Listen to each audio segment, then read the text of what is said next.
Part 2. Headache's getting worse. If it keeps getting worse, I'm going to have to cut off. If it actually hits migraine level. Hopefully it won't. I just ate. It usually helps. My nephew was sent into the Ghostlands a few days ago. He never mentioned anything about his task, except it was something of an extremely secretive nature. He never returned, and I fear for the worst, Hunter. A missing messenger might not mean much to the callous magisters of Silvermoon, but he's like a son to me. Please, Lockmaw, will you look for him? Of course! Da da da da da da da. We found him! That was easy. Anaria Shola. Help me, stranger. I must reach Tranquillian. I must not fail. The blood elf falls back into unconsciousness as his eyes go blank. Keep your wits about you. What do you require? What are you standing around for? So the first thing we see here is that this is an undead. There's some really good story progression throughout this section. So if you've been paying attention, everything we've done so far, the tutorial zone and the starter zone, has all been about establishing exactly what's going on, with the Blood Elves, their current situation, a little bit of their culture, a little bit of their history, showing some of the good, showing some of the bad. And we have an undead, that is to say a Forsaken, apothecary here. What are you standing around for? Can't you see this boy needs immediate attention? By the looks of it, the plague is beginning to take over his body. Within minutes, not even a master apothecary like me will be able to save him. The animals south of the river carry all the plague in their blood. Go across the bridge and hunt them beast. Give me enough samples to get me a serum. Hurry! Yes, by the way, as Psychotic points out, this was a big deal. Now, I have to mention this because it's hard to take this in context. Remember that at this point in time, the Blood Elves haven't really had a lot of interaction with the Forsaken yet. They know they exist, and they know that they're a present thing, and that's pretty much the extent of it, aside from a couple of interactions with Sylvanas herself.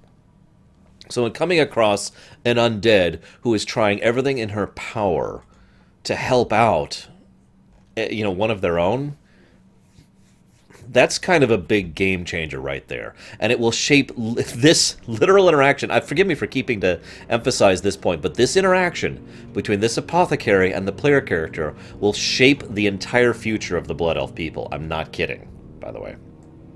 Hello, King Bubble. So what we need to do is we need to hurry up here into the actual Ghostlands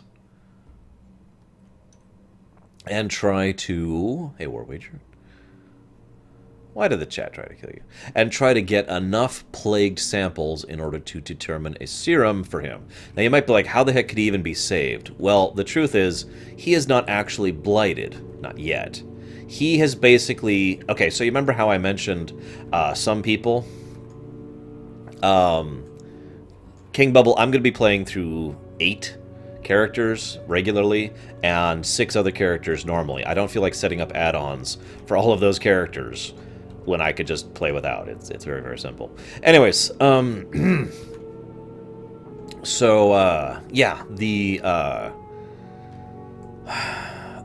he's not actually been blighted properly, that is to say, he hasn't actually been exposed to it. Remember how I mentioned earlier, if you spend too much time on the blight, or if you are, like, for example, attacked by someone from the blight or something like that, you can be affected by it, if not infected by it? That's what's happened to him. He was actually attacked by several scourge on the road, and their influence, their attacking him, literally is what put him in risk of being affected by the blight. But he hasn't actually been blighted. And I re-stress that point because it's really important. He would be completely beyond salvation if not for that. And unfortunately, we're having a little bit of a camping issue here, so hopefully we'll be able to find some stuff we can kill soon. And as Psychotic points out, plenty of the Forsaken are evil. But as with everything in Warcraft, there's a lot of gray in there. There's a fairly large number of Forsaken who are just trying to live their own lives or who have been kind of screwed over by everything that's happened to them, who are very pragmatic or standoffish, but not actually bad people or good people. There's plenty of... there are several apothecaries, there are several Forsaken who actually want to help other people. And of course, there are a few Forsaken who actively want to just burn the world. There's all of the above, just like there is with most organizations. There are very few actual blacks and whites in Warcraft. And I've talked about this kind of concept before. It's to make the actual blacks and whites that are there rarer and more important. And it's also to help have a more fleshed out, more in-depth setting. Now, I'm not saying there aren't blacks and whites, because there are. Holy crap, there are. Arguably, there are very, very few whites, though, especially at this point in time. And some people would argue which characters qualify as a white. So King Bubble, Nightbot, will actually be telling you what that is at some point in the future, because I have it set to go every hour. However, the general idea is what kind of transmog outfit we will be wearing when we go through on our two main characters, our Paladin and our Death Knight.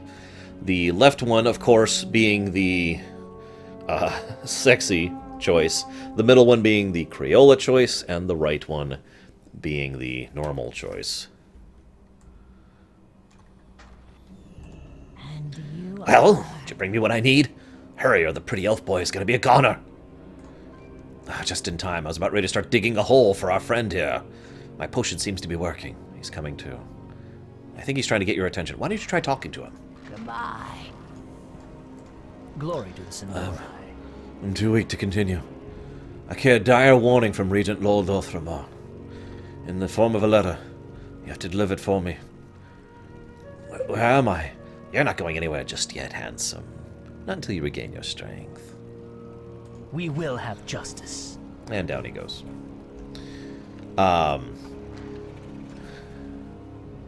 Yeah, no kidding, War Wager. Neither, King Bubble.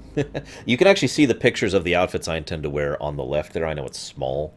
Basically, I'm going to be wearing a chainmail bikini situation, like a really severe version on my female, and the Death Knight awesome gear on my Worgen. That is possible. It is possible she literally was only concerned because she found him attractive, which would be very petty. It is also possible she genuinely wanted to help. It is, Lord knows a lot of the Forsaken here at Tranquillion actually do care and actually want to be of assistance. And of course, it is also possible that she was just under orders to help because Sylvanas really was pushing for this for reasons that I will go into later. You can kind of still see the dead scar over there, by the way. The Ghostlands obviously is not doing nearly as well. You can see almost every tree is blighted. And yeah, the grass itself is a little more sickly. Everything is darker here. The enchantments have fallen, etc. This is the heirloom motorcycle, Delphin. Anubalore Delana. Arcanist Vandrel. What are the Forsaken doing here? The situation is more grim than many have been led to believe. The Forsaken are here as allies in the fight against our common enemy, the Scourge. Trust me when I say this. Without them, the Ghostlands would have been lost and the Scourge would have already overrun the Eversong Woods. But more than anything else, we need your help in reclaiming our once proud lands. Keep your wits about you. The dark times will pass. So we have the letter. Oh, finally, we've waited for a response from the Regent Lord for weeks. Let me read here. What's this? A dark presence? He senses a dark presence in the Ghostlands? No kidding. I could have told him that. This is what we were waiting for? We will have justice. Whatever. I know it seems strange, but these undead are here to help. You should speak with their leader, High Executive Mavrin. He's in the tower on the west side of town. And when you're done talking with him, return to me. I have something that needs to be dealt with immediately. Farewell. Oh, I know exactly what you're talking about, Psychotic. Sure. And it's the same damn thing.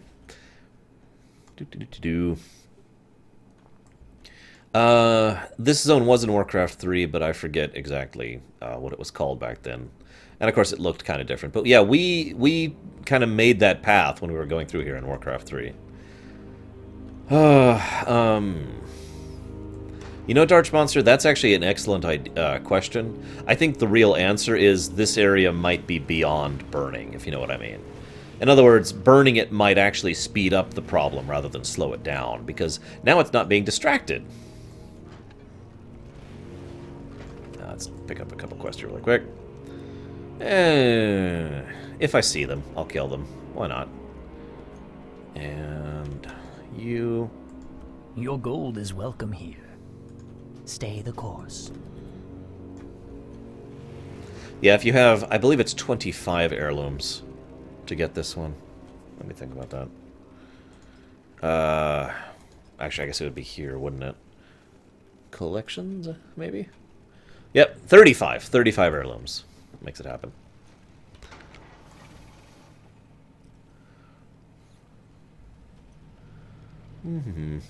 Come, Krenzler. I am forsaken.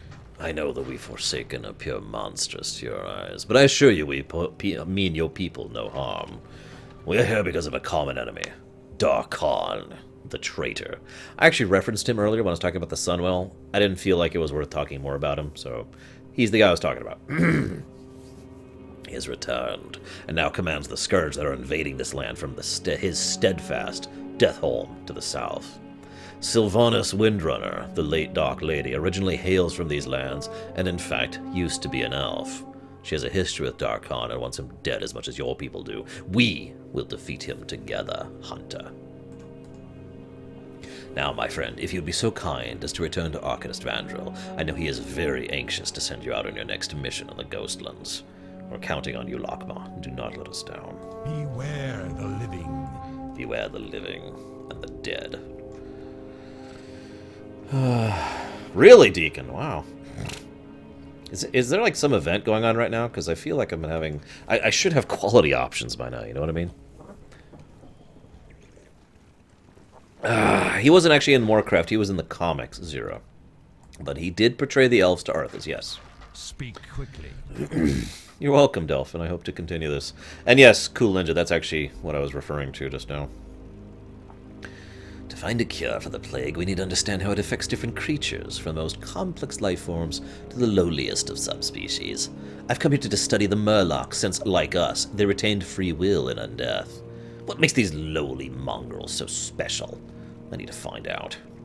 Travel northwest and bring me their spines, so I may study the accumulation of plague in their marrow. Who knows what secrets the little bones hold? Watch your back.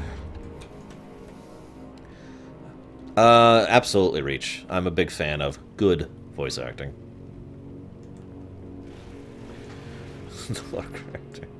Yeah, an undead Murloc has got to sound terrible. Stompy, I am doing everything. 1 to 100. All of it. All of it. In order, though. Our enemies will fall. Oh, good. There you are. And just in time. There's so much that needs to be done.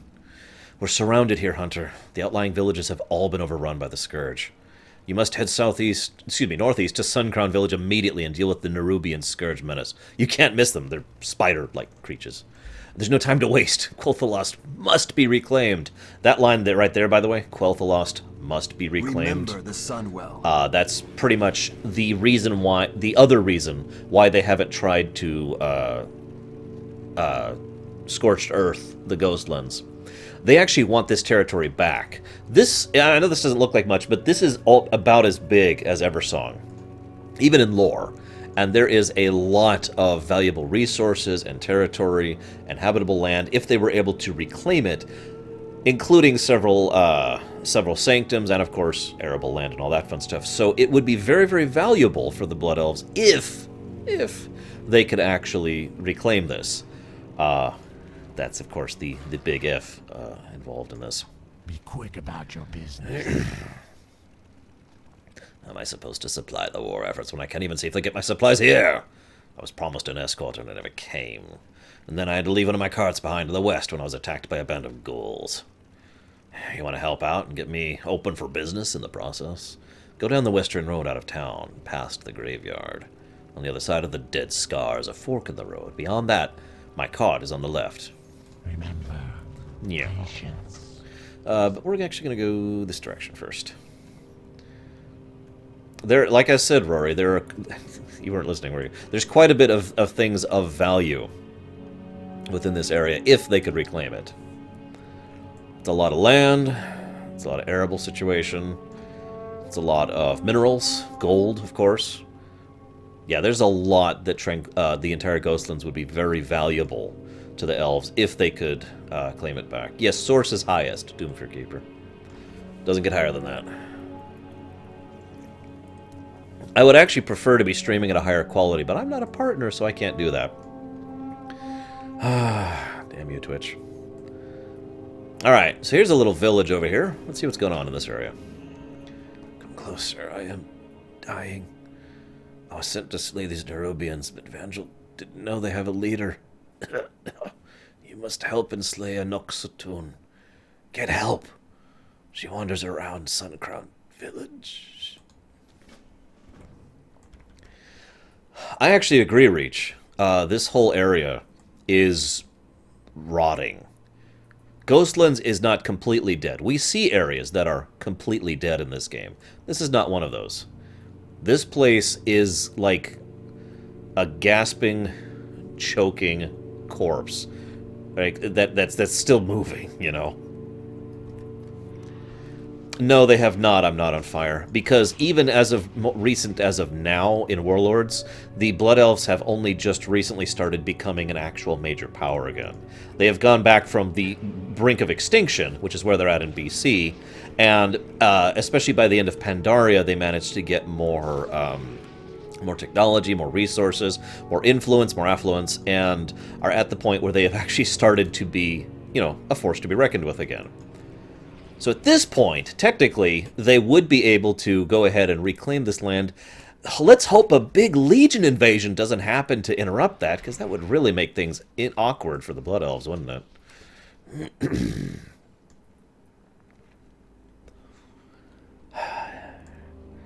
You know, I hate to keep referencing this game, but it reminds me a lot of XCOM. You finally think you're starting to get, you know, recovered from this horrible, disastrous mission you just did, and then something else smacks you in the face. These are not proper nerubians, to be clear. These are undead nerubians. I make the distinction because, well, because it's an important distinction. But yeah, these are simply here for the same reason that other Scourge forces are in the area. Remember, this happens when Noxoramus basically had just... Okay, so right before BC, the Scourge had another surge of power, surge of attention, and otherwise presence in Azeroth, in the Old Kingdoms. It was designed as a attempt, as a prelude into a greater war effort, and then it kind of faltered because of the Dark Portal opening. There's some reasons behind that, which I could go into. But the long and the short of it is they didn't want... the Lich King, I should say, didn't want to... He wanted the best and the brightest for his plans. Their plans, I really should say. So rather than go ahead and keep forward with his plans, he basically held off, told Kel'Thuzad to just go ahead and, you know, die. And, because it's okay, he can bring him back. And he did. And go ahead and withdraw Noxoramus, and just hold off on the invasion for a little bit longer, so that BC could happen. And once that was dealt with and done, and everyone was back from Outland, that's when he provoked everyone into attacking. Exactly, Psychotic. He wanted the best. The Lich King wanted the best, and Arthas wanted the best. Both of them, that was part of their plans. So yes, these Nerubians, some of the Nerubians we'll see in the future. We'll see some abominations. Basically, this is a small force, but still a significant force that is left over from Noxoramus and from when that invasion started, and then never actually continued. And yes, as Psychotic points out, Illidan and Kil'jaeden, for that matter, are both credible threats to the Lich King, and therefore things that it would be beneficial if the players dealt with, so he didn't have to. Excuse me.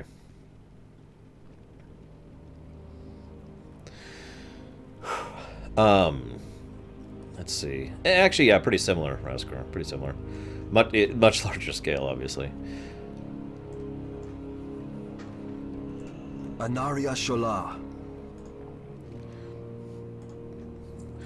We've had one success, but there are 2 more villages that must be reclaimed.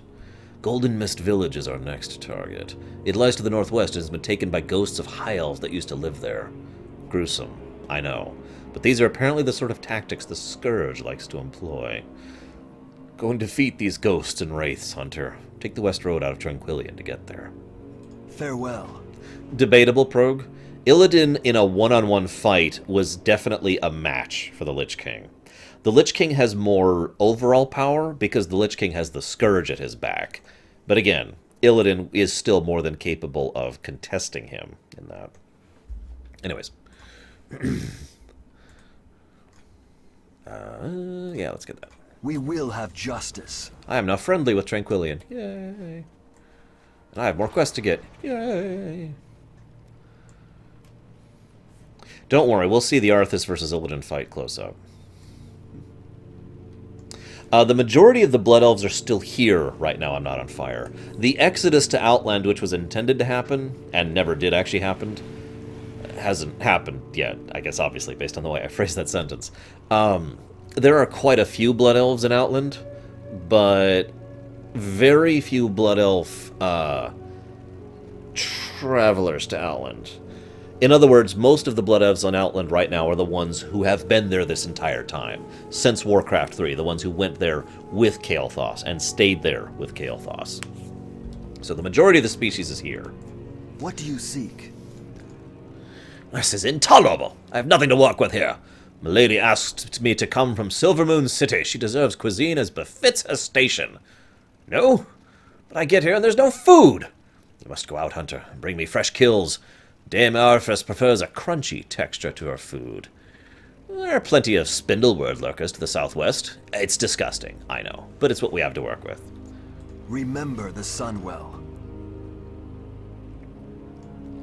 So yes, we're going to go get spiders to feed to the dame here. Anu Belore de la Na. Can you believe it? We have an actual functioning arcane sanctum up and running southeast of here. Sanctum of the Sun. All manner of important magisters have come to take part in running it. Of course, they'd all forgotten about the Sanctum of the Moon. Not much remains of it, and its energies have given rise to bizarre creatures. I'm not one to let good resources go to waste, however. Go to the Sanctum and see if you can recover some crystallized essence. The reckoning is at hand. Anaria Shola. Hunter, I can't just sit here waiting for an audience with the High Executor or the Dame. This cannot wait. We're dealing with shadow pine trolls of Zebzora to the southeast across the Lake Elrindar. But the lieutenant mishandled the attack and we lost a lot of Farstriders. Then he just fell to pieces afterwards. Ranger Villana sent me here and Ranger Celissa to the Farsiders Enclave to help. Please help them. Villana was badly injured and the lieutenant is useless. Shorel Aram.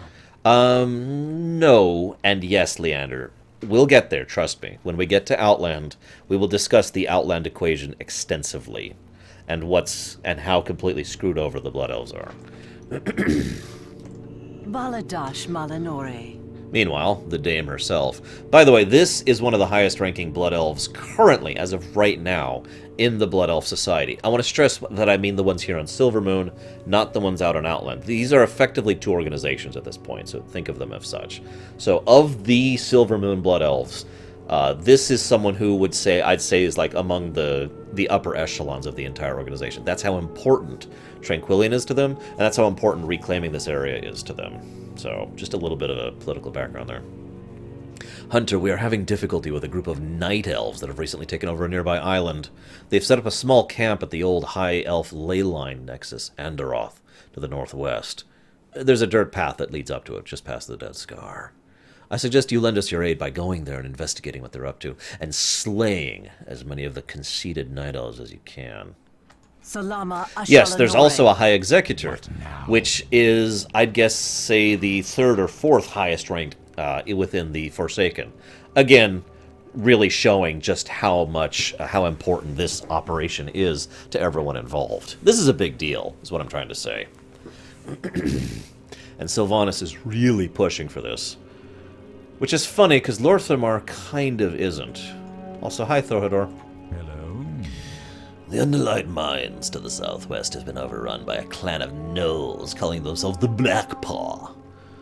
I don't need to remind you how important those mines are to us as a strategic asset. Take the south road and go kill them. The ore must flow. Victory for Sylvanas.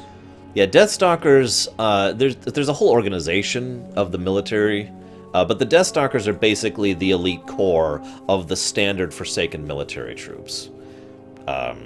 They're kind of the equivalent of the Forsaken equivalent of the Rangers that I mentioned previously. This had better be good. If you've made it this far, you probably know about the Dead Scar, and how to this day mindless Scourge follow the path of destruction that Arthur's created on his way to Silvermoon. Make yourself useful and thin down the Scourge's numbers in the Scar. If you prove to be worth your salt, I'll put in a good word for you. Farewell. Okay. I'm gonna go this way first. So yeah, we have the elite led by one of the highest-ranking Forsaken, as well as the elite led by one of the highest-ranking Blood Elves, all coordinating in this Tranquillian operation. Yeah, I personally think that despite other things, which we'll talk about later, I absolutely do think that Sylvanas did actually care about the fate of the High Elves, or the Blood Elves, or what do you want to call it, and therefore had enough of a loyalty to them to want to assist in the matter. That's just my take on it. What, Reach? I got this. It's cool. I'm cool to drive. I swear.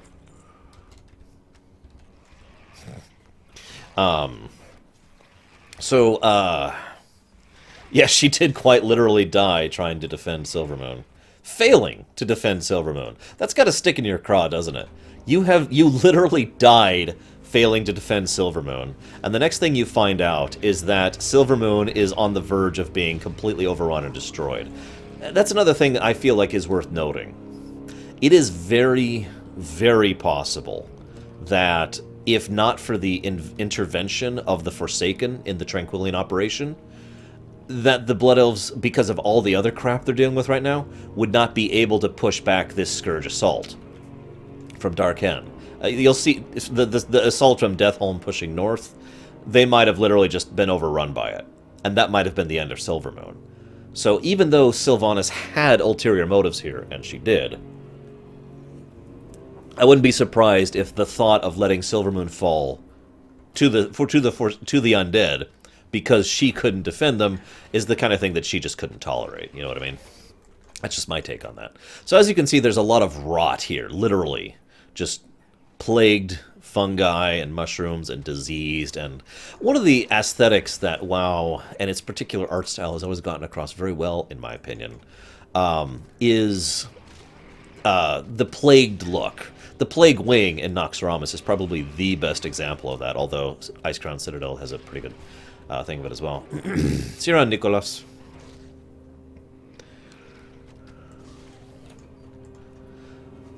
At the time of Warlords, which Horde race... So I assume you mean like politically, militarily, economically, infrastructure, etc., right? I'm not on fire?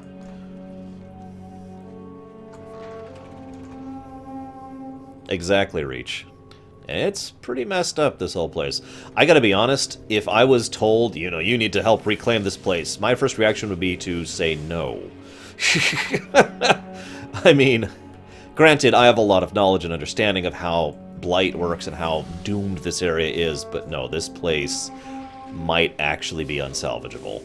Then again, as we've pointed out, they have made progress in the Western Plaguelands, so that is something.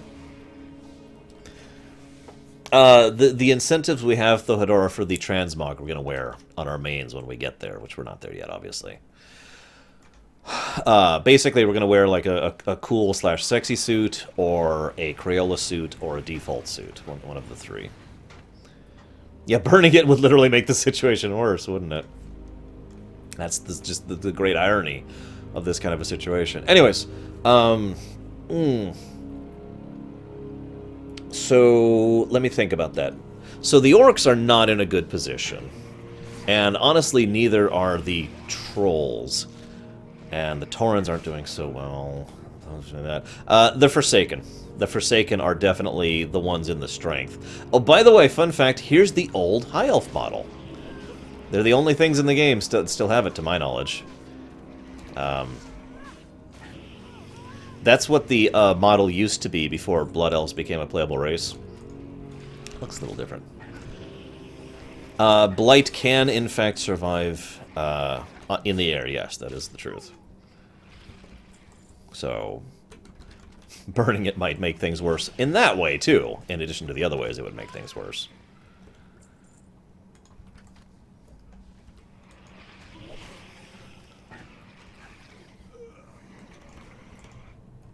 Shot everything. I don't think that would work, Darchmaster. I was actually just thinking, one of the only ways I could think of to actually really get rid of the problem of this area, if they were just going to cordon it off, basically, is they would have to basically either have a way to reclaim it, like in the Plaguelands, or they would have to literally arcane mana bomb it into oblivion, which is the Warcraft equivalent of nuclear fire. It is ridiculously devastating, arcane mana bombs. We see a couple of them go off over the course of the series, and I believe I'll be showing off all of those on camera. So that level of devastation might, emphasis, might be enough to actually permanently wipe out the blight here. No, we're not talking about the dwarves. Nobody likes the dwarves anyways, am I right? That would be kind of cool, Reach. Difficult to implement, but cool if done. Alright. You say that, Night Forger, but I bet I could pull it off. Okay, so I need to do that. I need to do that. Yes, let's go do that next.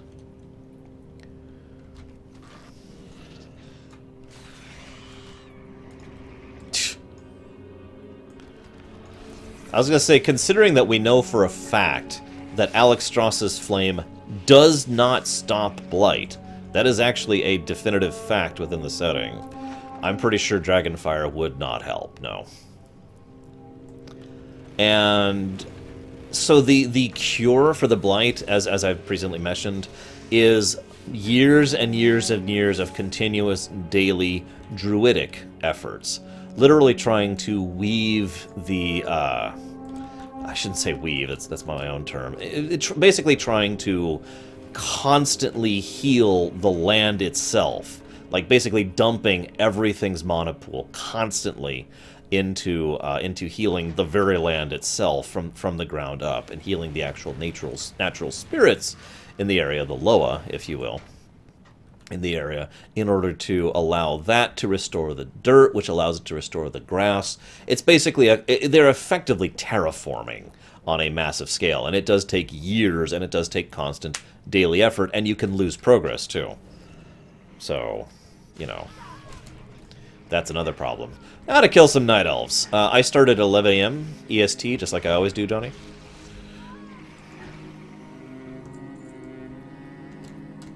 I do like the aesthetic visually of basically all of Warcraft. Actually, I was going to talk about that too.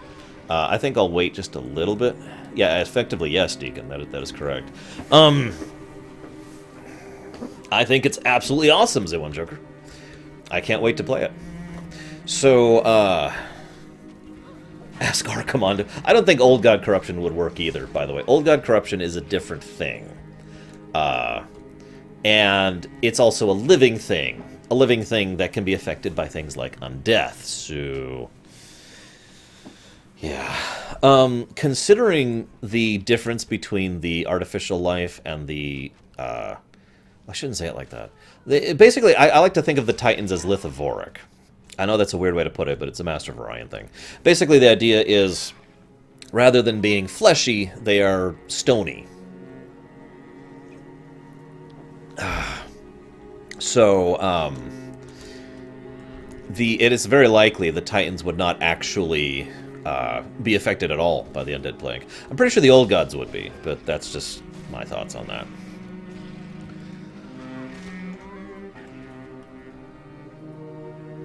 Now, you might be like, what the heck are the Night Elves doing here? Well, if you're asking that, you weren't paying very much attention when I mentioned the Night Elf situation earlier. Like I said, whether the dwarves are involved or not, that's very debatable. But, the Night Elves absolutely were a part of the problem in pushing the Blood Elves to the Horde. Because remember, the Blood Elves reached out to the Alliance, and the Alliance's response was the Night Elves attacking and sabotaging and spying on them. Thanks, Tyrande. I don't know how much Fandral had to do with it, but considering it's regular Night Elf military around here, I imagine this is more Tyranda's doing than anyone else. The official time the Blood Elves joined the Horde, we'll actually be seeing it on camera, but it's basically right about the time that the Burning Crusade is starting, right after the Dark Portal opened. What, Reach? Where am I going? This way. I'm going the right way. Yeah, I was actually debating, like, if there's anything to talk about there, Thohador, but there's so little information to go off of that I can only speculate in a vacuum what the connection is between the two. Actually, it's funny you say that, Darch Monster. Loa are affected by anything that affects their physical side, right? So if you screw up, you know, this is one of the reasons why you can kill Loa, those that are powerful enough to physically manifest. They will actually be affected by that. They won't be permanently destroyed. Yes, she is, Leander. Holy crap. So is Jaina. But but it will basically hurt them, and it may corrupt them to the point where they completely change. There have been a couple of Loa where they sort of stop being the Loa of like a tree or whatever, to use an example, and instead have become a Loa of, you know, a rotten tree. So they literally change. It corrupts them as their tree is corrupted, if you're following how I'm very poorly describing this. Sorry, I'm still fighting this headache off. I should take another aspirin. It's been several hours. So, yeah, no, the Loa would also not like the Blight all that much.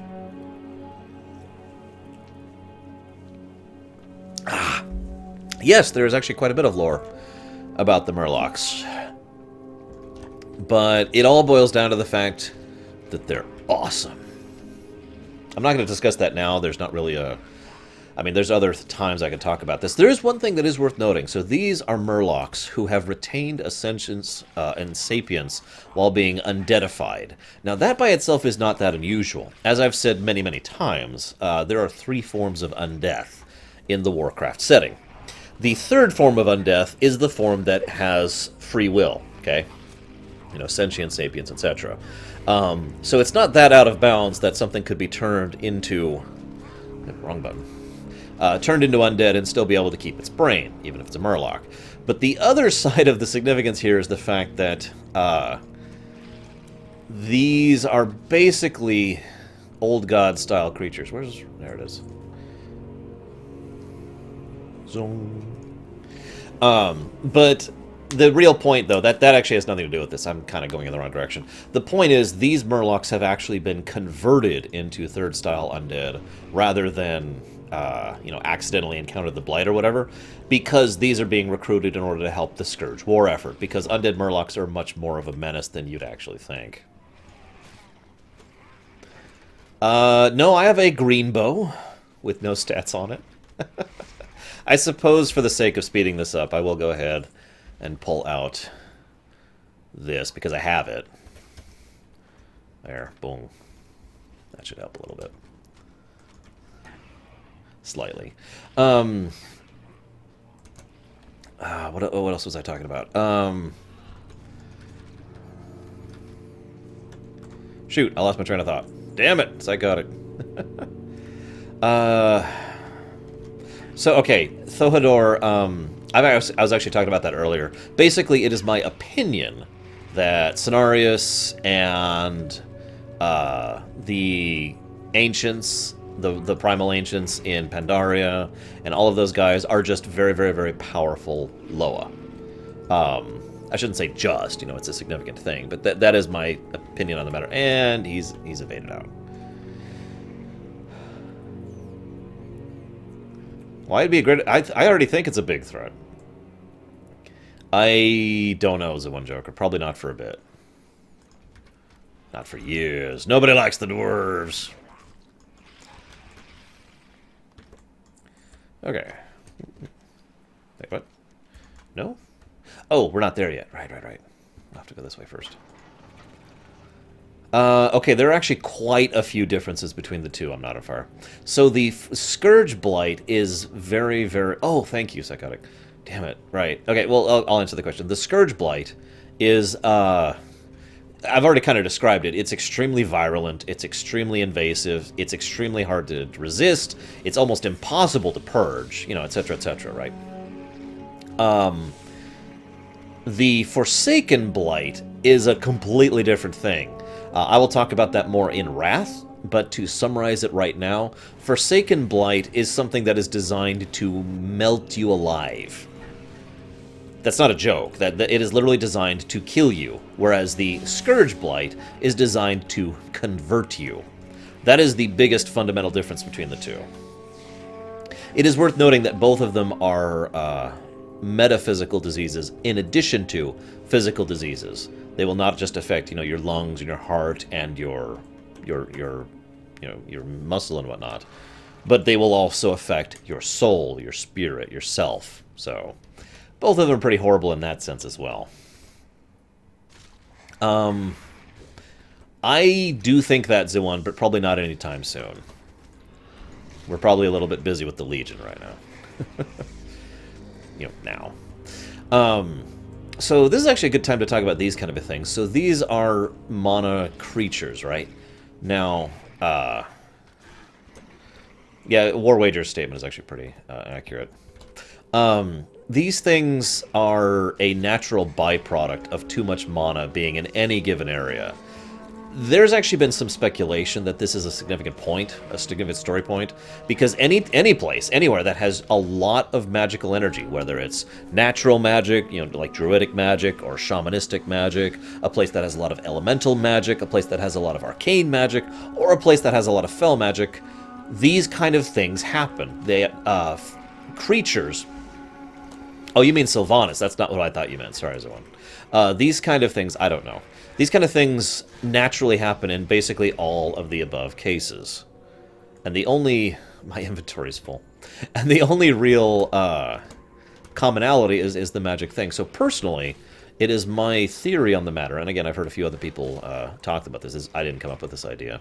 Is that magic itself is actually just a very specialized form of life essence. Excuse me. And so, when a large amount of it is centered in one particular spot, I think that life naturally happens. It is a byproduct of that much life being poured into a single area, right? Yeah, my first thought was that you were talking about Ashara. And then I remembered you talked about the dwarves, Zoan Joker. So then I thought you meant Moira. And then I have no idea.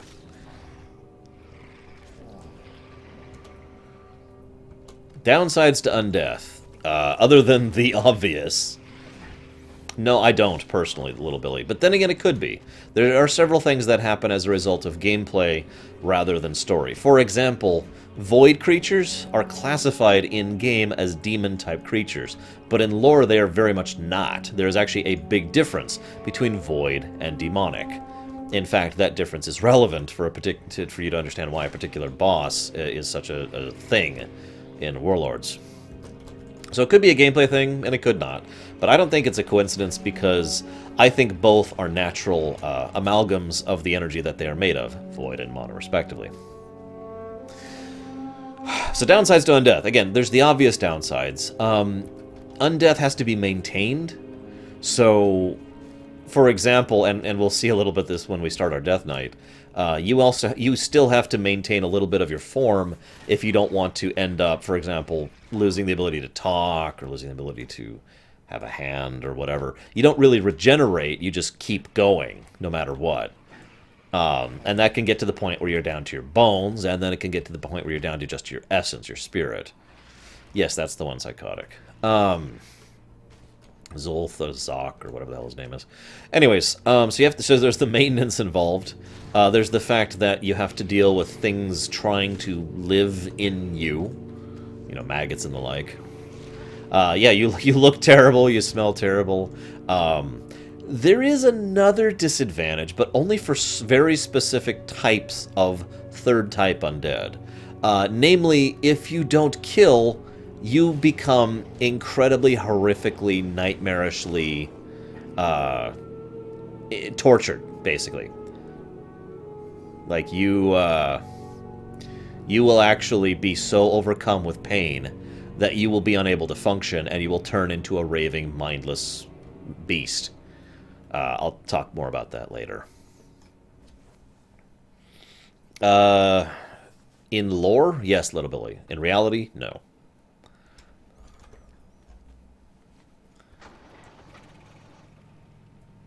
Oh yeah, that's the other thing. If you are undead, you have to basically earn the right to keep your free will. In other words, anyone of sufficient power and sufficient knowledge can try to exert dominance over you because you are undead. They can try to control you. Now, obviously, it's basically your will versus theirs, but, you know, in certain cases, you're more likely to lose that against certain types of people. And again, like if a Netherzim was going by and decided to exert dominance over you, you are very likely to lose that contest, because any given Netherzim is going to be sufficiently skilled, motivated, and have a powerful enough will to just flat out dominate you, right? Sylvanas herself started most of her Forsaken by exerting dominance over others in a similar manner. I'm going to talk about Sylvanas later, because I haven't really had a lot to talk about her yet, other than the obvious. But I'm curious what you mean by what she's doing, Zoan, because she's doing a lot of things. And these hurt. Oh, these hurt. Oh, these hurt.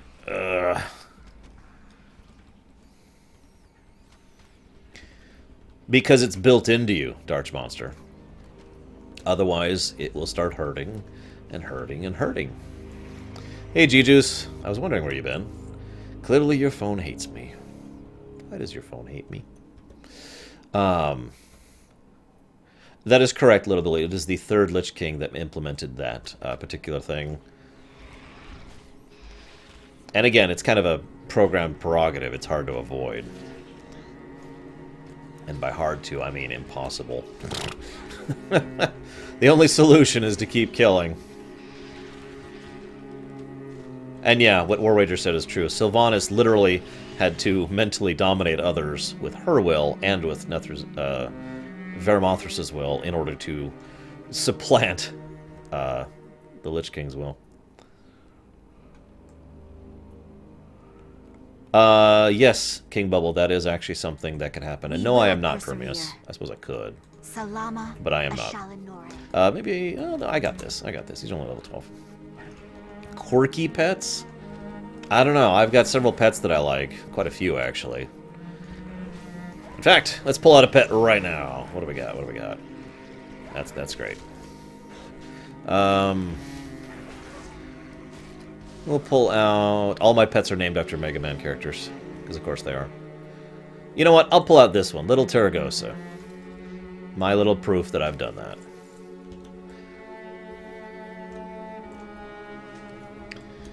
Fell magic would affect undead as it would any other thing, basically. Darsh Monster. And actually, I'm not on fire. In lore, quite a few Death Knights and Warlocks are being harassed, basically constantly. We just don't see that a lot on camera, because adding irritation as a gameplay feature is not something that's very smart to do. Usually, it just involves ending a life, Little Billy. So, you know, killing some Murlocs would actually probably qualify. I mean, those are sentient, sapient beings, after all.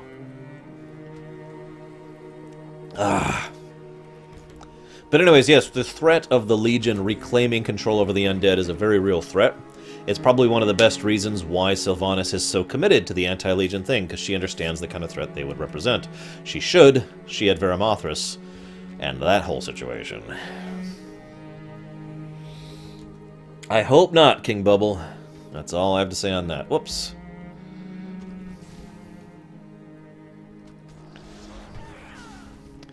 Yes, psychotic. Absolutely. We have actually seen, you know, immortals who have succumbed to fell magic, and their immortal lifespan didn't last overly long. It's that whole burning out thing again. So, okay, I should probably explain what the hell I'm doing here.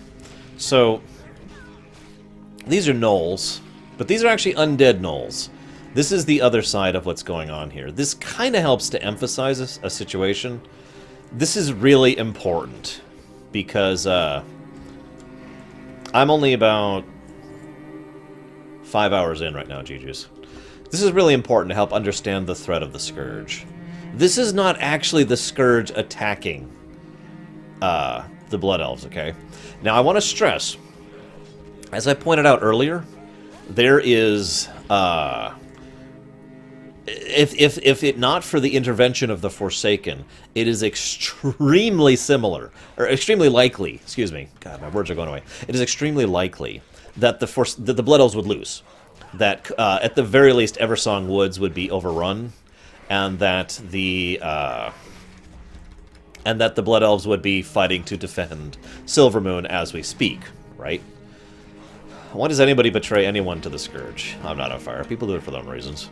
He was an idiot in that case. But anyways, so these nothings, I want to really emphasize this, because this is just so beautiful. This is not a Scourge army.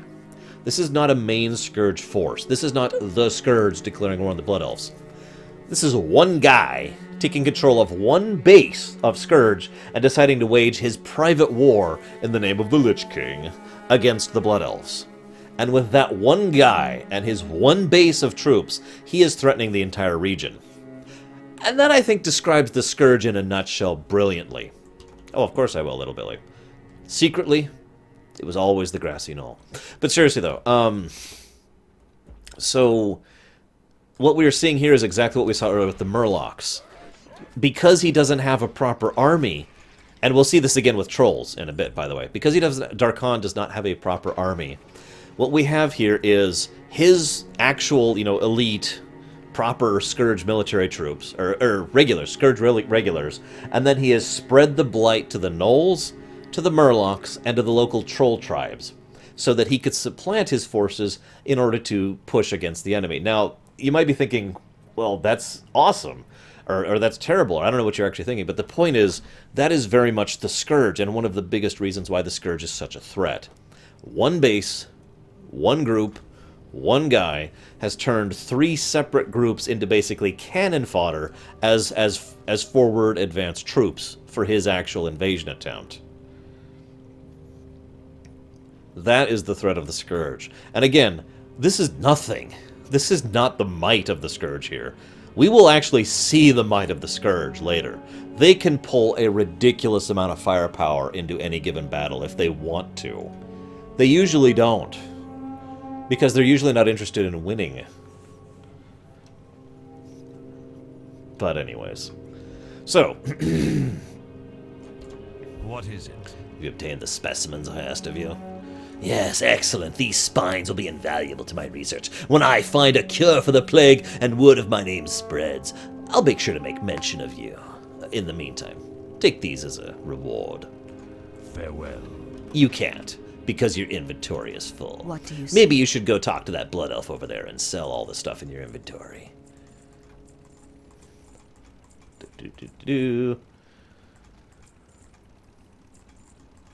Hang on. Yeah. Give me a minute. Okay, there we go. Reckoning is at hand. Okay. What do you require? The most interesting lore for a race? Oh, that's a tough one. I'm torn between dwarves, elves in general, and Pandaren. Speak quickly. Our time will come. You know, I don't remember. I'm not on fire. I know he was exceptionally envious of those above him, but I don't remember specifics. I have one-of-a-kind items. I believe I can hear the dame's belly rumbling even from here. I take it you're talking to me because you have what I asked you to obtain. Oh, very well, here's enough to do. No, don't describe them crawling around. I don't want to know. I'll work my magic on these legs and they'll turn quite tasty. A spice here, a pinch of herb there, and of course some arcane ingredients, and voila! A meal fit for a queen, or in this case a dame. Keep your wits about you. I'll get there, Hylisk, don't worry. I'll get there. We'll emphasize the scourge properly. And yeah, Reach, it would be very foolish to do so. I'm listening. Especially when they haven't won yet. Just as soon as I get the rest of my supplies, I'll be open for business. The forces here aren't going to get very far if they can't purchase what they need to ply their trades. War zones can be such profitable places, wouldn't you agree, Hunter? Ah, yes. With the rest of my supplies here, I can finally open shop. I'm sure that the High Executive will be most pleased to hear that the war on Darkhan and the Scourge can commence. And of course, there's the small matter of your recompense. Very well, Hunter. Here's the coin I alluded to. Do be sure to drop by if you need goods. Beware the living. And yes, they do, Darch. They literally cook with magic. Literally. Literally. The dark times will pass. Ah, your success at Golden Mist Village takes us another step closer to our land back. Don't fool yourself. This fight is far from over. Here, you've more than earned this. You may need it when you go up against Windrunner Village. The final battle against the Ghostlands villages is upon you. Windrunner Village is to the southwest has been overrun by a large force of more powerful scourge shock troopers, shades, and gargoyles. You'll be the spear point of our offensive by thinning out their numbers. The magisters at the nearby Sanctum of the Sun have made a special request this time. They want the remains from these scourge to study in hopes of finding creative ways of fighting them. Good hunting. The reckoning is at hand. Excuse me, not that I want to speak as if that's a bad strategy, but that is very Magister thinking. Go kill our enemies, and while you're at it, bring some of their corpses back so we can study them. Baladash, Malanore. We will have justice. I should probably pick a spec at some point. What spec should I be, guys? Beast, Marks, Survival. There, go vote. I'm listening. That's a fair job of butchery you've managed there. We'll get the miners back to work. I'm sure they'll disappoint that a little break is over. But there's armor and weaponry to be made, and that requires ore to be mined. Here, take your payment for your duty.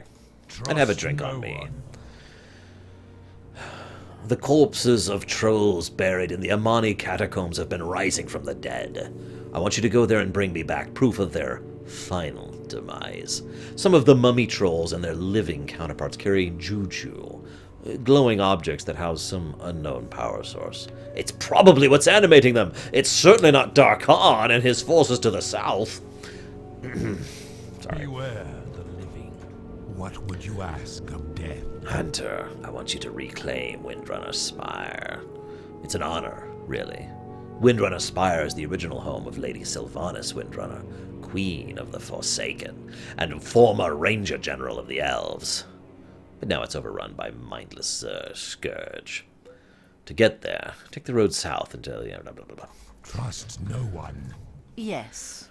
Disappointing that the Night Elves' plans were not readily apparent at Andaroth.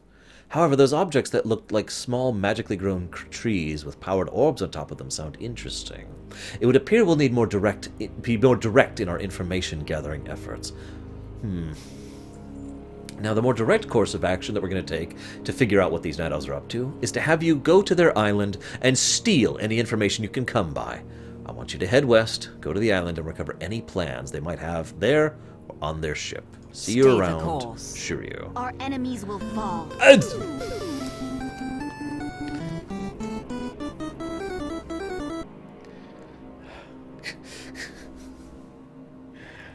Well,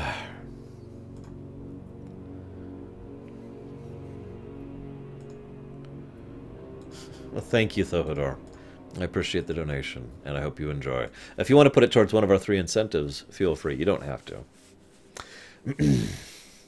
Hunter, our sources tell us the trolls buried in Amani catacombs inside Sungray's Peak have been rising from the dead, and the Dame Auriferous would have you investigate these catacombs and put to the torch any of the unanimated remains you come across so as to prevent more of these creatures from rising. The fastest way is to go this way. So, we will have justice. To emphasize once again that this is not the scourge proper, burning a corpse to prevent it from being risen by the scourge doesn't work. They can rise that corpse out of the ash, or just raise the spirit up if they want to. The scourge is not going to be held back by you burning the corpse. However, because this is Darkhan, and his little thing, so effectively a small-time component, as I already emphasized, burning might actually prevent him from being able to rise those trolls from the dead. Might. By the way, I'm sorry guys, but we will not be voting for which spec our paladin is, because our paladin will be Retribution. Sorry. There's a few cases where we won't be voting, but in several cases I will allow you guys to vote for our spec. I think most cases, really.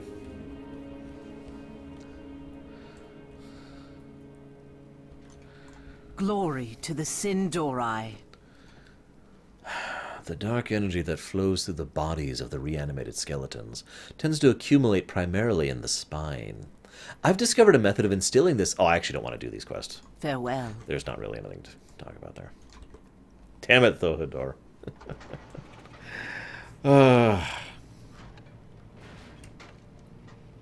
Okay, let's do...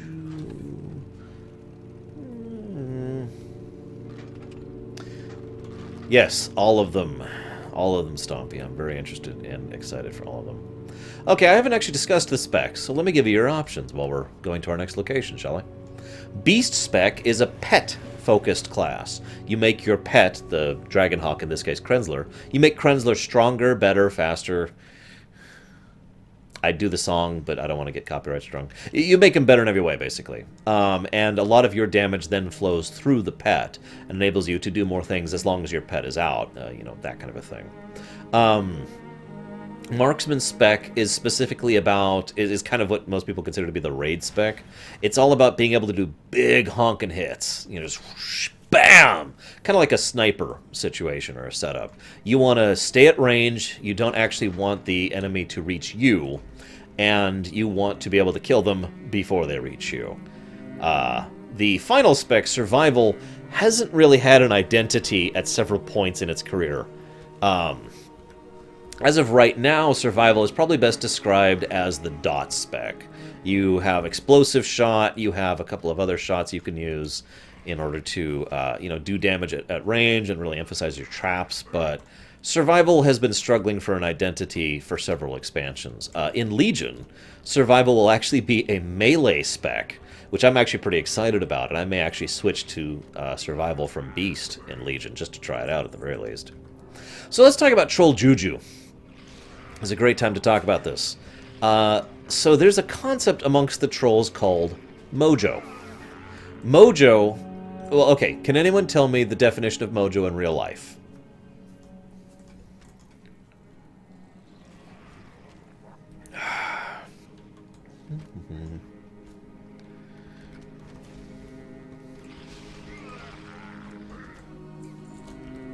Now I gotta wait for Twitch lag to catch up, as I often do.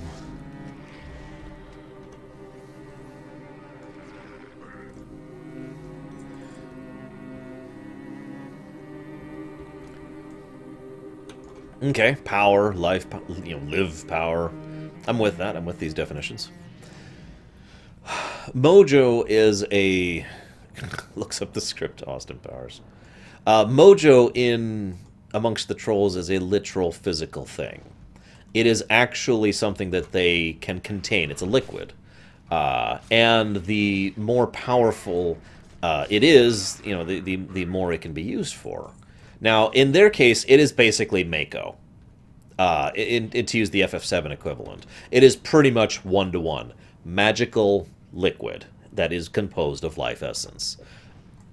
The point is, mojo is very, very, very important to a lot of troll culture, and a lot of troll society, and a lot of troll warfare. Being able to quite literally claim the mojo of your enemies almost always means becoming made stronger, because you can then take their strength, literally, physically take their strength, and in so doing, become stronger yourself, because you can then literally consume it. Are you with me? This is actually a common thing amongst trolls. Some trolls quite literally cannibalize the dead, but of course, even if you don't do that, if you just take the mojo of an enemy troll and consume it, or use it, or imbue it, your weapons with it, or whatever, ergo strength. I mention this because that's what these jujus are. These jujus are a form of that, because they also have this other concept, and I forget the exact name for it. They have a name for it that isn't juju. And that name, whatever that is basically a crystallized form of this mojo concept.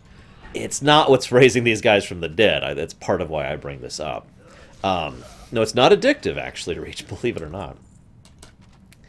Unlike, most other things that are addictive in this setting, despite it being Zerg. Yeah, it's actually very, very similar to the Primal Zerg element. I never thought about that. The Primal Zerg were probably based in part on the mojo concept and the jujus and all that fun stuff.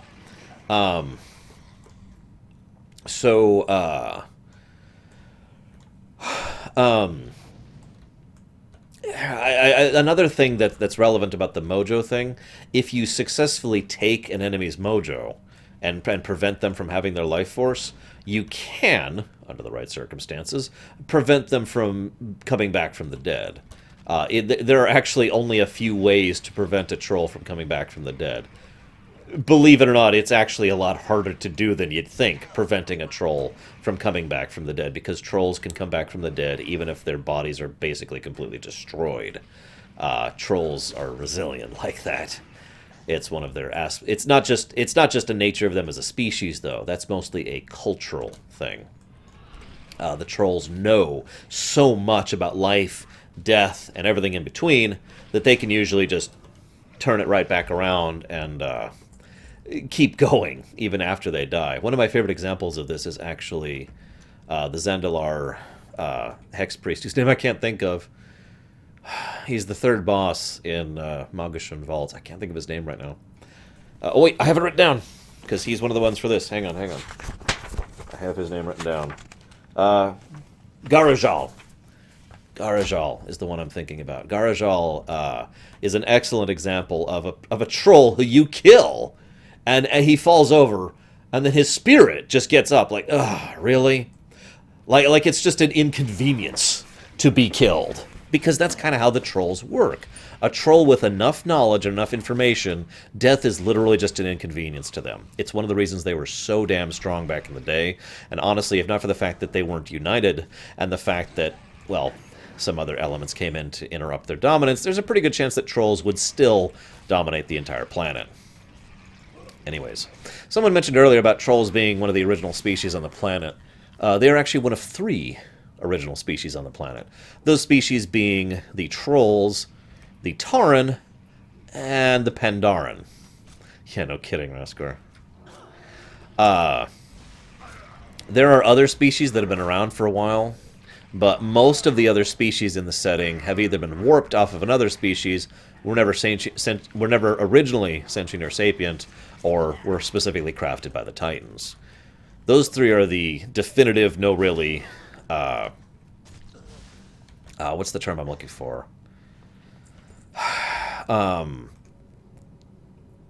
There's a term for that. I can't think of it all of a sudden. Like innate species? I can't think of it all of a sudden. Native. There we go. The native species. There we go. Elves, no. Night elves, which are the original elves, are actually a mutation of trolls.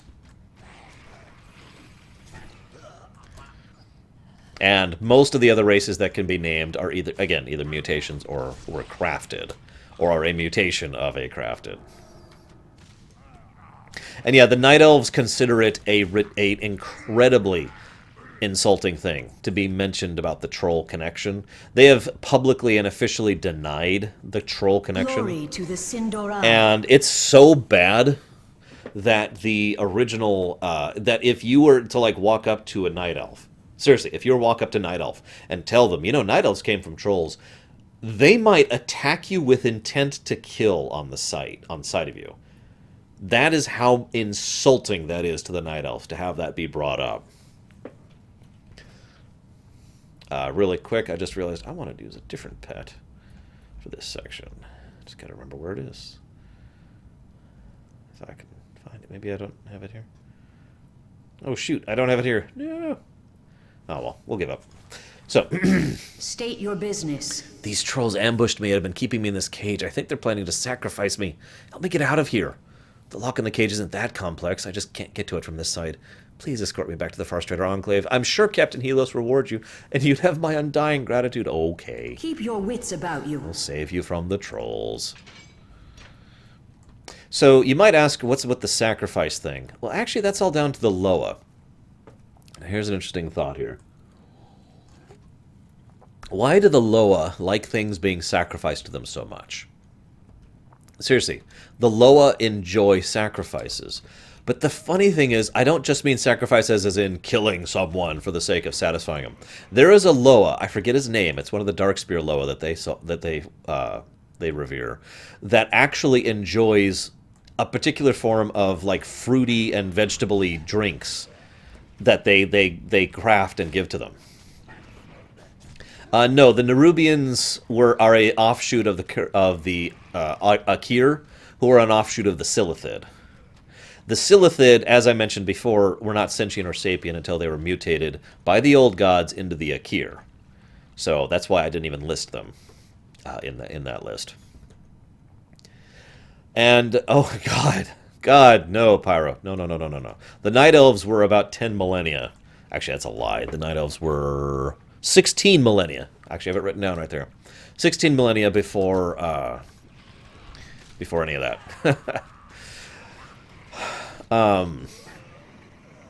Murlocs might be sentient or sapient. I don't think they are personally, and there's a few reasons why, which we'll talk about much later when we get to Cataclysm.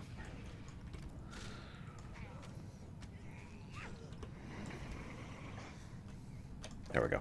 Anyways, so yeah, the Loa enjoy things being sacrificed to them. And again, not just but drinks and food and all that kind of stuff.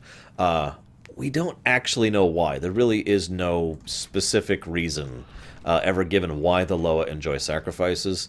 In some cases, it makes sense. You know, for example, a Loa who has a person killed in its favor now has a new soul to play with. You know, something to pass the time or to use as currency. But why do they enjoy sacrifices that aren't people? Or that aren't even living, you know? So, I don't know, is the answer. We can only speculate on why the Loa enjoy that kind of thing. Yeah, by the way, Nothrazim, we don't know. We know that Legion is coming out by the end of the year. That's basically it. So you notice there was no music in that. There are, like, I don't know, 8 zones in the entire game where there's just no music set for the area. It's kind of screwy. I have never decided if it's... I've never been able to find out, I should say, if it's a bug or if it's a deliberate design choice. That's possible, Darchmaster. And it is possible that they're just being petty. They just want something. But anyways. No, this is not a Forgotten Realms situation, Mr. Blasty. Loa can be affected by the physical world, as I've described earlier, but that's usually in a negative sense. Hi, Chaz. Loa are almost universally personally strong. I'm not on fire. Very few Loa have what I would call political influence. So. The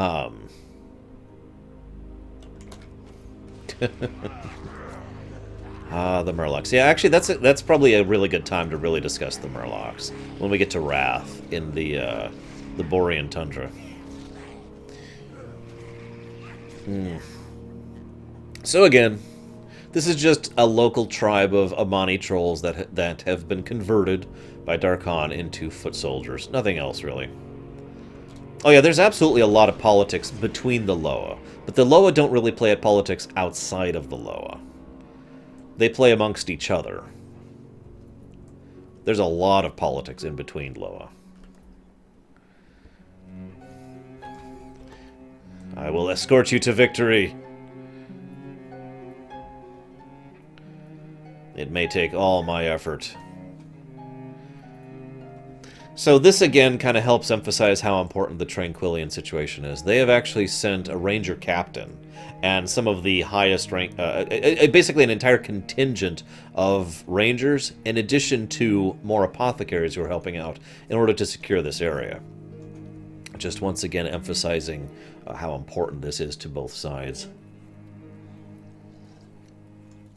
Okay. We will persevere. We don't know where the old gods originally came from. We do know they are alien to Azeroth. The old gods are actually definitively not from Azeroth. They're from somewhere else. And again, we don't actually know where.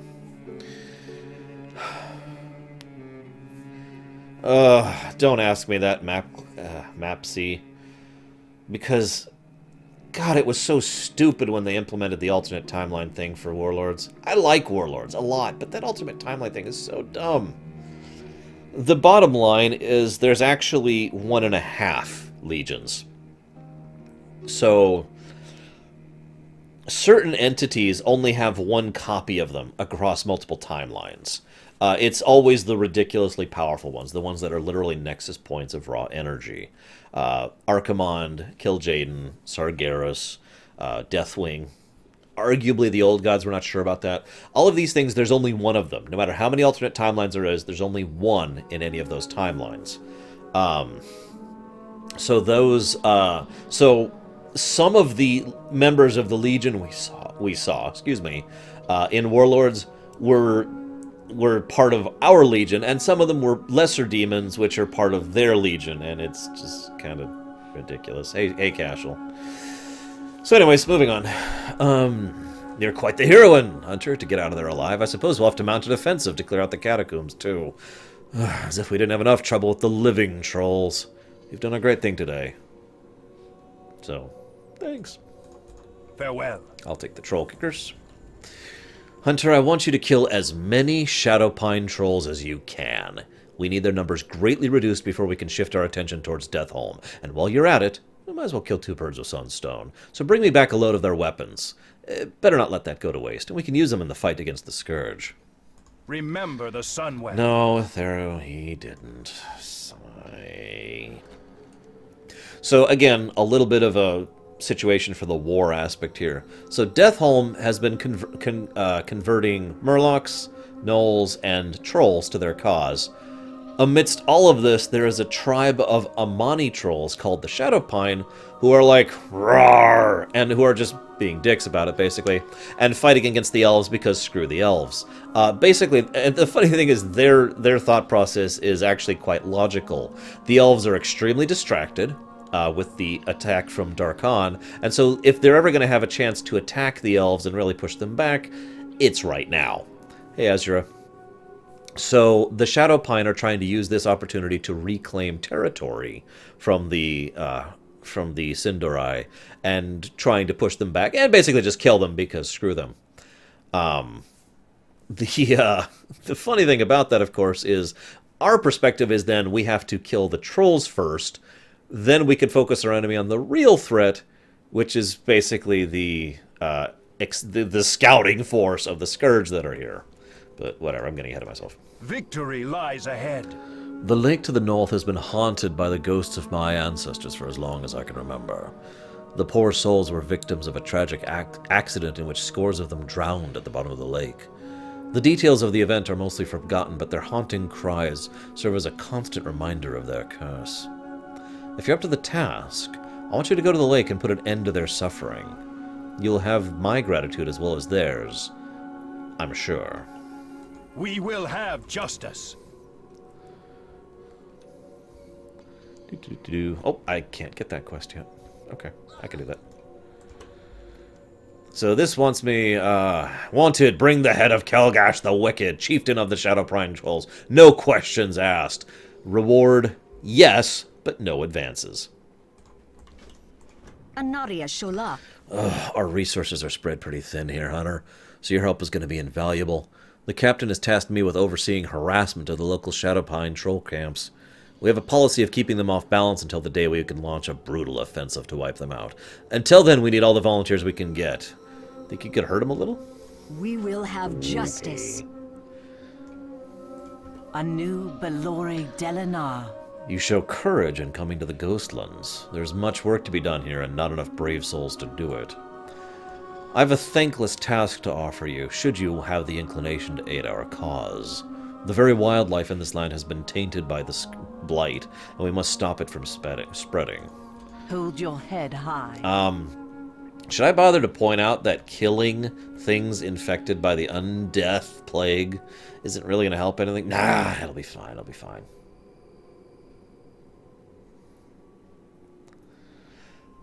Yeah, don't forget, by the way, that... So, okay, a little bit of backstory about why the trolls are able to do all this. So, first of all, they've never been able to push the trolls out of Zul'Aman. Zul'Aman has been their capital for forever. So, even at the height of the elves' power, they can never... Oh, yawn attack. Ugh! They can never actually excise the... they can never actually excise the Amani. They can never actually do it. They can never get rid of them. So the Amani have always been sitting here on the edge of their borders. Now Warcraft 2 happened, and the Amani actually sided with the Horde, the demonic Horde specifically, and started actually regaining territory and really sticking it to the elves. Then the demonic Horde lost, and the elves were able to push back a bit, but they were still kind of recovering because that was a pretty bad war, especially for the elves. So they're like, okay, basically, the trolls pushed forward, the elves pushed back, but the elves didn't actually successfully move them back. So overall troll territory expanded of the Amani area in this region. Not too long after this, Warcraft 3 happens, and the Scourge wiped the crap out of everything. At that point, the trolls start to expand out again. So basically, from Warcraft 2 onwards, the trolls have been an issue. The Amani tribe, excuse me, the Amani clan specifically has been an issue up here. Baladash Malinore. Darkon Drathir is believed to have returned from the dead to rule over the armies of the Scourge in the Ghostlands. Darkon aligned himself with the Scourge long ago, yet he was once a living, breathing elf. Much of his time here, I thought someone in chat answered it, Chaz, so I didn't bother. It's a Dragonhawk. That's all it is. Anyways, much of his time was spent inside Dawnstyre Spire. Northeast of here, he hid there for many nights, scheming against his owns. Search the tower for more information. You never know where it might be present. Be ready for anything.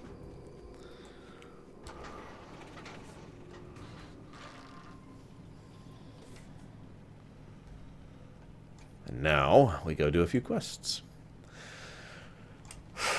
So as you can see, we're starting to see what exactly the Blood Elves can actually do when pushed. This entire zone is basically about, okay, we're no longer establishing just how screwed over the Blood Elves are. Now we're trying to deal with actually accomplishing something. And in this case, it's the pushback against Darkon and his scout force of the Scourge. So we're still seeing a lot of the same kind of quests, you know, the pragmatic, I don't want to do this, but I have to kind of a things.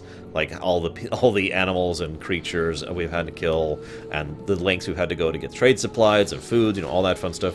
But it's more about actually trying to carve a niche out of things, basically.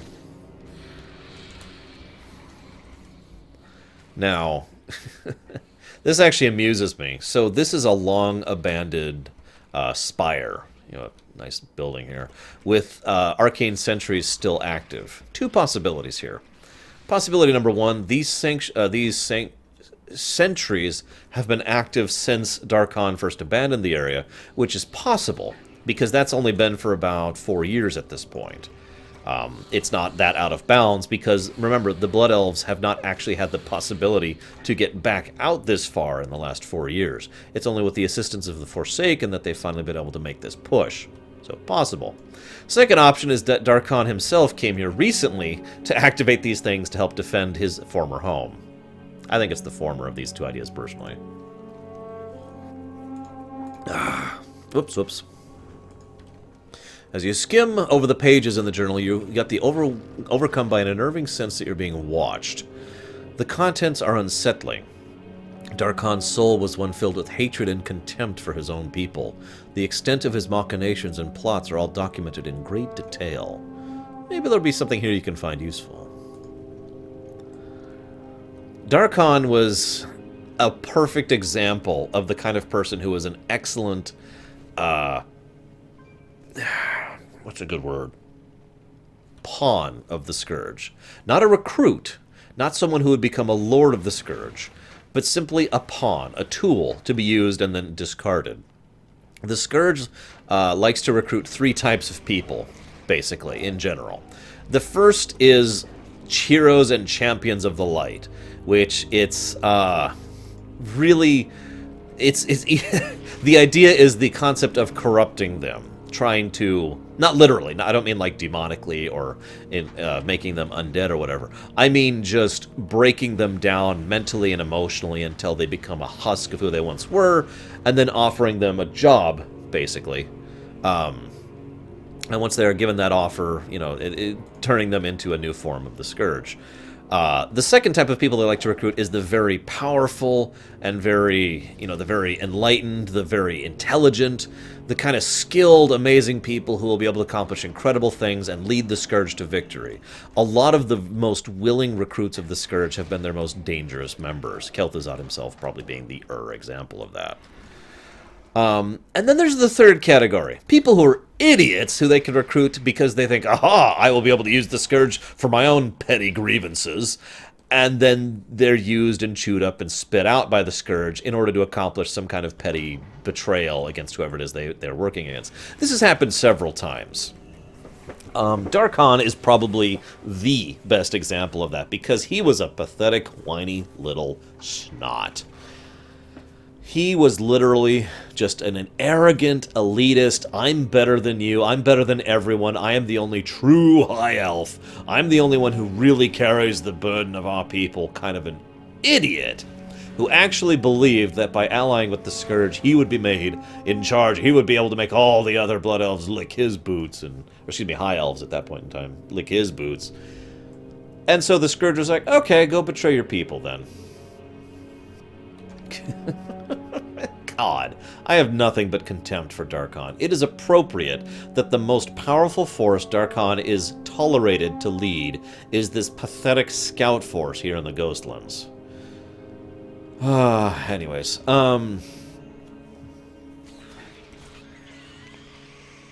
honestly, yes, I do think that, Thohador, especially given the fact that you have to remember the there's actually been 3 alliances throughout the course of history, and I think like 6 hordes. It's not actually just, I mean, obviously things usually tend up to be alliance versus the horde, but the Grand Alliance, which was the alliance that was during Warcraft 2, is a really different organization from the current alliance. Remember, at this point in time, when the alliance, the current alliance, is trying to do its thing, they are extremely divided and have no singular leadership going on. Magni is trying to do what he can. Tyranda's a just a warmonger. Let's just say it how it is. See you around, Juju's. And see you around, Chaz. I might have missed you.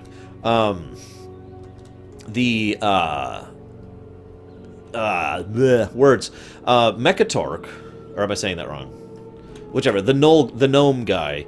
He doesn't even have a city at this point in history. He is still trying to... He's still in refugee status as of this point in time. Whoops, this... I don't need this ever again. God, I'm trying to... Who else is there? I guess that's kind of it. There really isn't... Oh, that's a good question. Looks like we're going B-spec. There really isn't any strong leadership, and most of the leaders are not exactly what you'd call impressive, and they're definitely not unified. So at this point in time... Oh, right. I'm sorry. I did forget one leader. That leader would, of course, be Onyxia, the one running Stormwind right now. So yeah, at this point in time, I think it is actually very, very likely that the Blood Elves would have joined the Horde, especially after the events of Garithos. I mean, oh my god. Garithos probably ruined and wrecked any hope of the Alliance ever actually, or humans in general being taken as an alliance by them. It would take years for them to really consider working in that direction again. Greymane isn't a part of the equation at this point in history, little Billy. Greymane's hiding behind his wall like an idiot.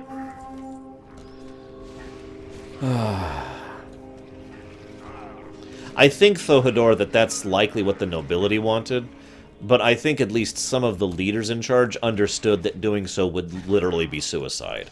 Because it's true, if the Blood Elves at this point in time had decided to just hide up in their hole, they'd be dead. Between the Darkhan assault, between the lack of joining either the Horde or the Forsaken, between being unable to reach Outland and lacking the infrastructure, and of course, even if they did reach Outland, there's the betrayal of Kael'thas awaiting them. No matter what they do, they were screwed here, and the Blood Elves might have ceased to actually function as a major power if they didn't join someone. And Lorthamar, for all his flaws, really knows how to think long-term, and he, well, let's just say he's pretty awesome, and we'll leave it at that. Hey, Cloudy. Okay, so apparently we're going to be Beast Spec. Let's go and do that really quick. Beast Mastery. Yes. Oh, I have a talent point. What have we got? Yeah, we'll go with that one.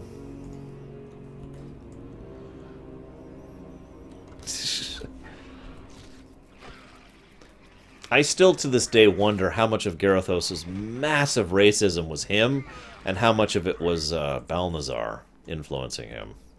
Because, holy God, that man had issues. That man had volumes. Ugh. He was a disgrace. Anyways.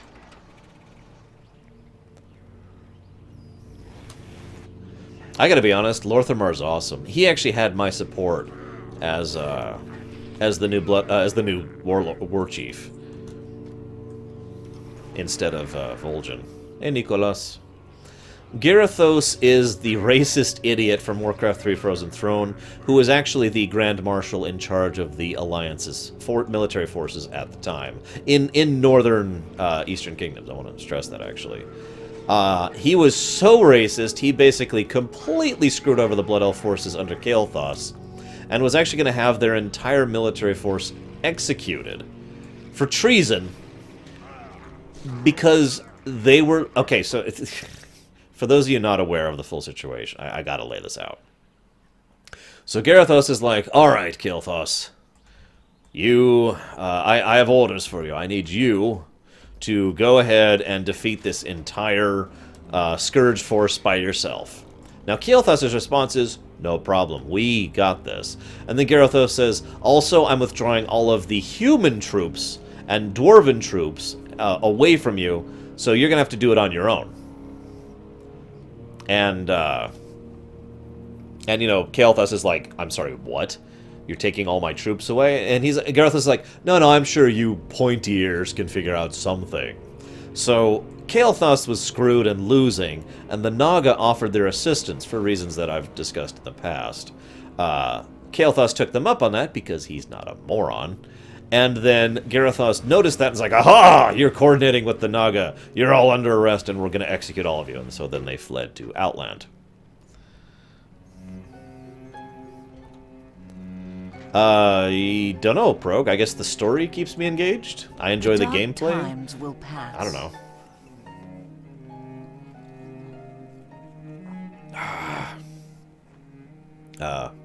Right. Time is of the essence. Farewell. So that's a little more, you know, go kill stuff. Turn that one in really quick. Sassy hard wrench for trade princess. Oh, right, little Billy. Took me a moment there. I gotta be honest, if Gallywix died, I would be totally happy with that. I thought he stopped existing until, you know, Mr. Pandaria The ended. eternal sun guides us. This information is very valuable, Logma. We all knew about Darkon's plan to steal power of the Sunwell for the Scourge, but much of the information here is completely new to us. Master Kandris at the Sanctum of the Sun will have to look at this. The Magisters at the Sanctum of the Sun have made great progress in analyzing the Scourge's weakness with the aid of the Forsaken. You want to know this. Now go. Darkon is a cunning enemy! The Sunwell. He is? Really? I must have missed that part.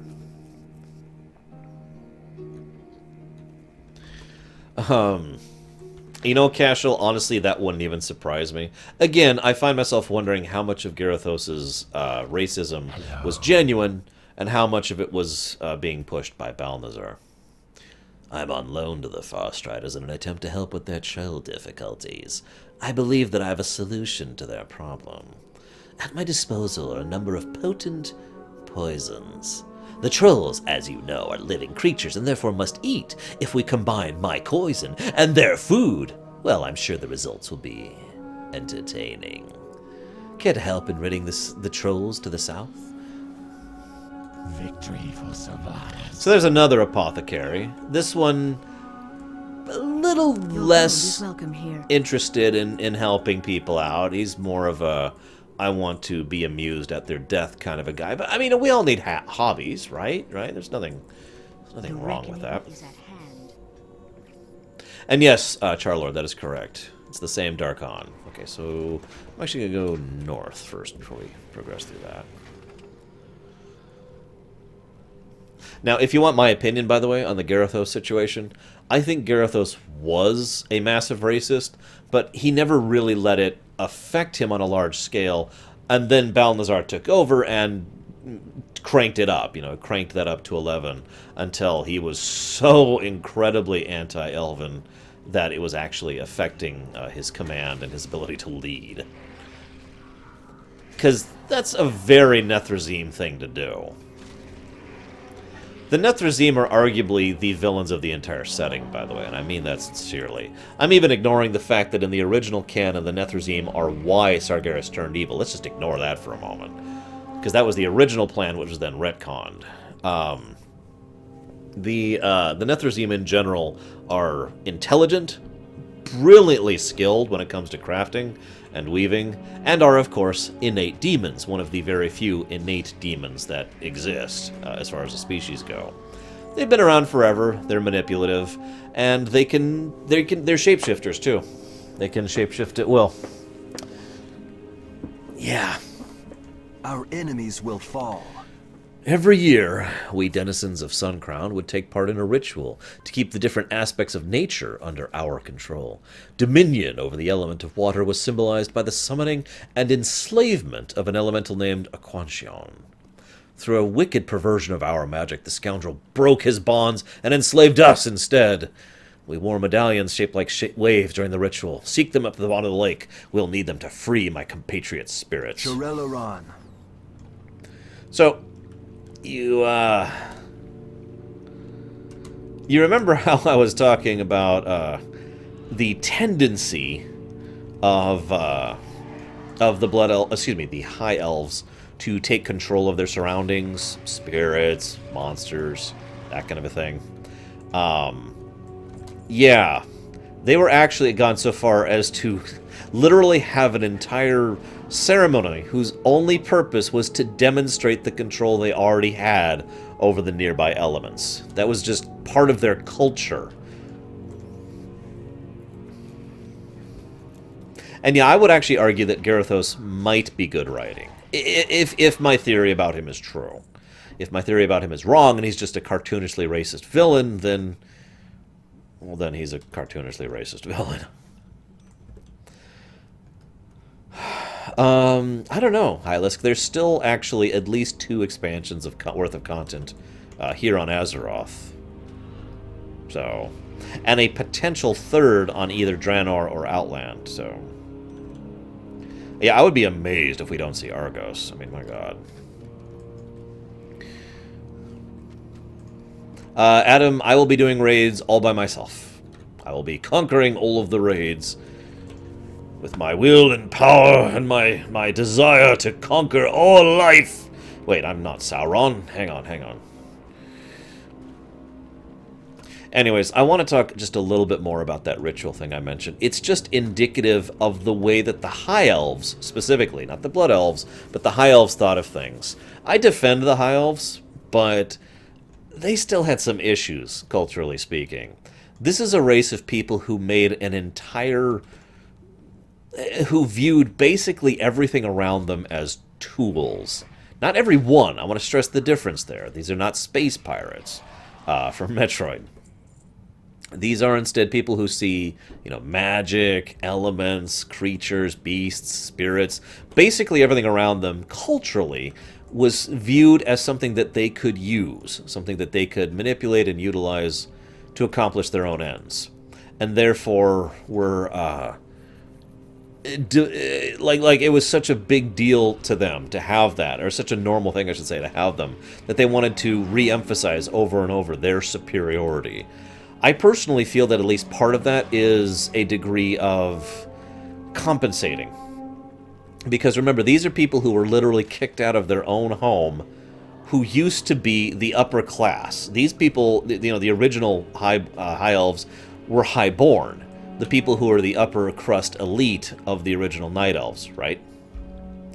And so these people, to be brought so low, to be made it to the point where they are being kicked out by the equivalent of the peasants who are beneath them, the Night Elves proper, must have been the kind of thing that sticks in their craw. So, just my thoughts on it.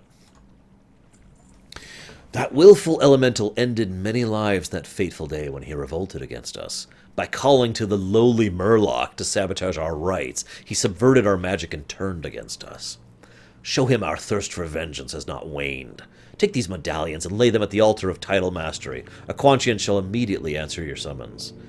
Beware, without our magic controlling him, his wrath will be unrestrained. Destroy him, so that we might rest. Keep your wits about you. Oh my goodness.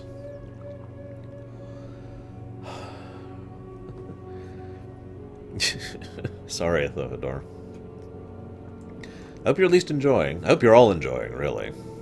If you're not, then there's nothing I can do. Except for die.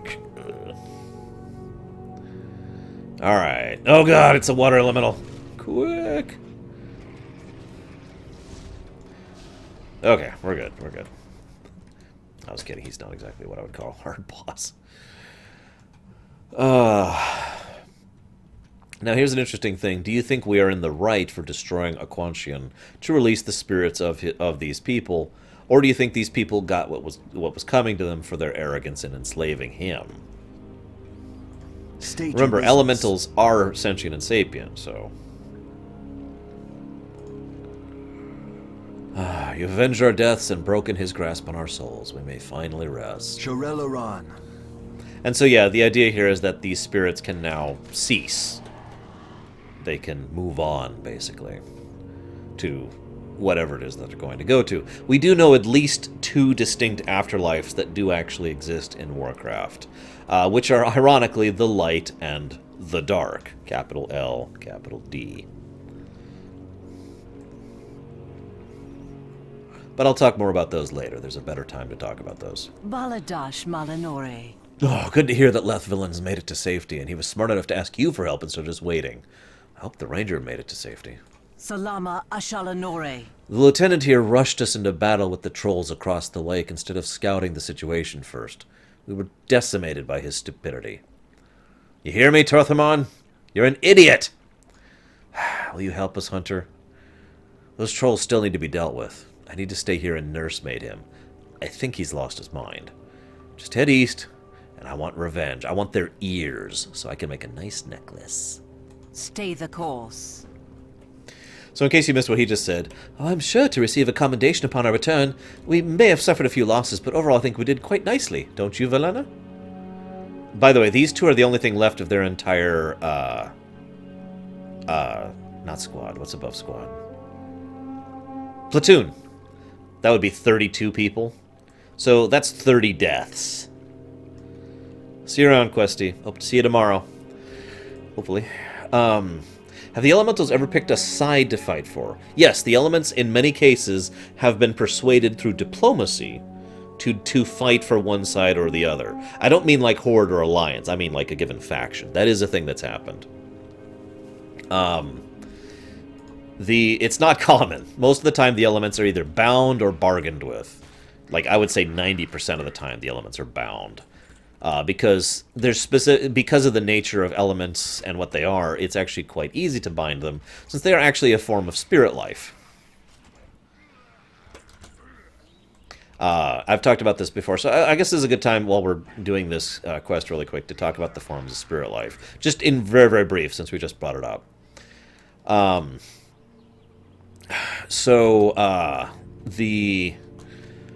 As I already mentioned, there's undead spirits, of which there are 3 distinct types, and then there are ancestral spirits, druidic spirits, natural spirits, Loa, and as I've already said, I think most of those are related. But then there's one other type of spirit that I didn't actually really discuss.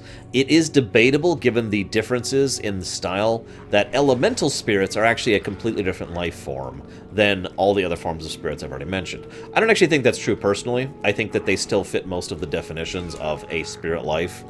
But elementals do follow their own fairly particular set of rules, and that's one of the reasons why it is so common to see them bound. Because once you summon an elemental into this particular physical plane, you can then quite literally shackle it, and if you ever see those shackles on their wrists, and basically have more or less total control over them. However, it is also worth noting that most shamans actually make more of a bargain with an element, a contract, where they agree to do this in exchange for this and that kind of a thing. So, very similar to what happens with the Loa, which is another reason why I think elemental spirits are actually spirits, and therefore are Loa. Probably my actual favorite example of that being demonstrated in the game is actually in Cataclysm, where a goblin...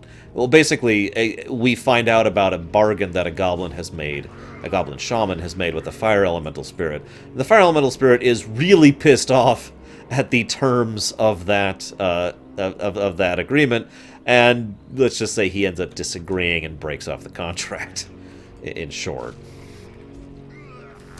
Yeah. Anyways... and yeah, no, I would not call infernals and elemental spirits at all. I would actually argue that infernals don't have any life in them at all. They are literally pure constructs, as opposed to, living constructs or anything else of the sort.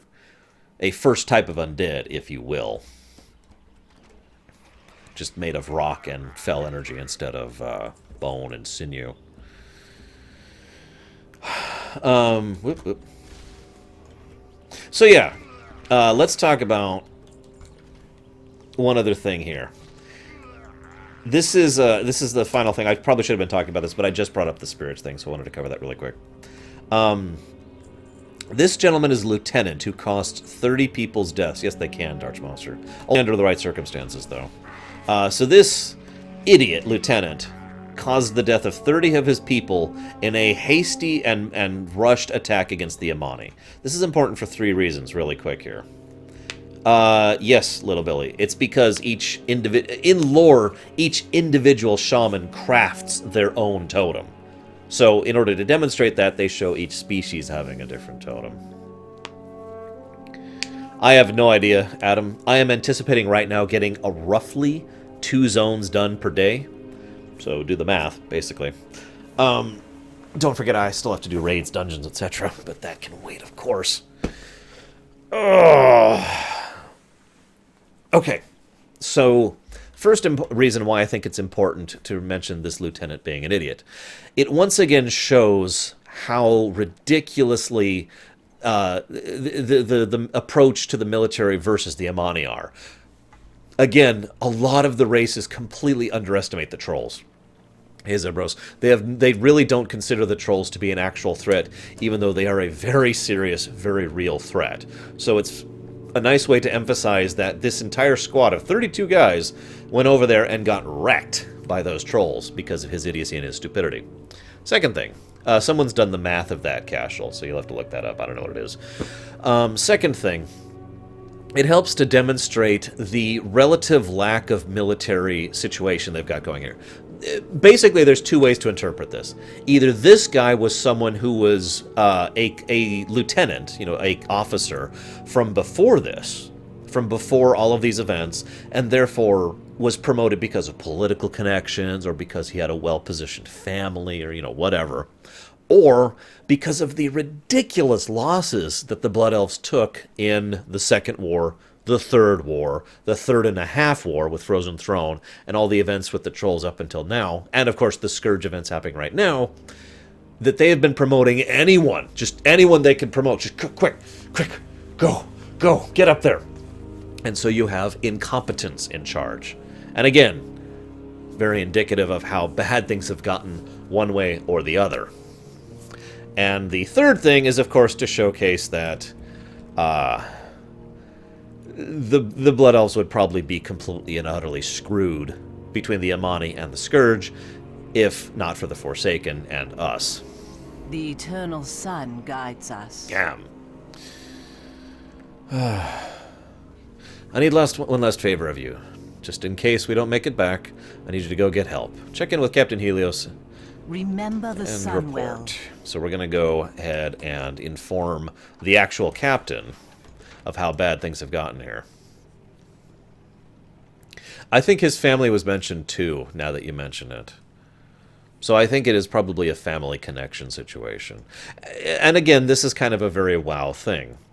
Not every Blood Elf leader is an idiot. We actually see several very competent Blood Elf leaders, militarily and politically. Again, Lorthamar is a brilliant leader, and someone who I absolutely would have vouched for as my war chief, for the Horde and all that. But then there's other Blood Elf leaders who are freaking morons. Never mind the guy we just talked to. Baladash, Malanore. Our enemies will fall. So, that is dire news indeed. This is reporting in about the Lieutenant Idiot we just talked to. I completely overestimated Tomrathron's ability to lead. I'll see to it that a group is dispatched to safely bring him and Villana in. Unfortunately, we never heard from Ranger Celissa, so I fear the worst in her case. You've done the Freistriders a great service this day, Hunter. Please take this reward. Well, okay, if you insist. Farewell.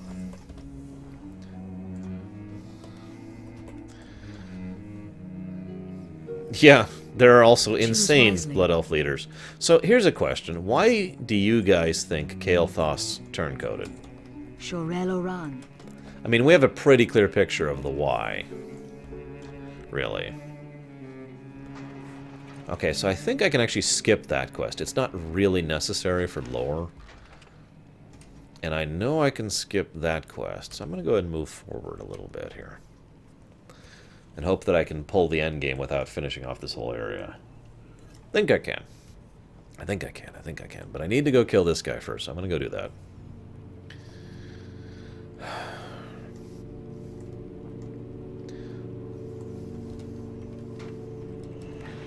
Might as well do this while I'm going through. No reason not to.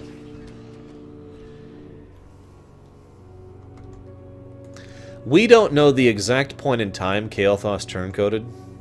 We do know that it was well before BC actually started. Because, and the way we know this, Illidan actually had a plan of action in mind to help out Kael'thas and the Blood Elf people to keep his end of the bargain. He then deliberately did not do so because Kael'thas had turn-coded and betrayed him and his own people. So we do know that sometime prior to BC starting, so sometime in that 4-year period, is when Kael'thas actually betrayed them.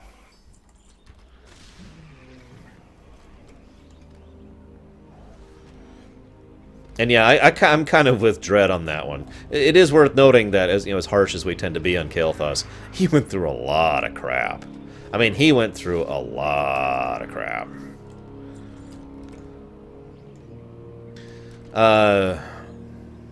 You have to... someone permit Lurker to post a link, otherwise it's just going to get muted and deleted.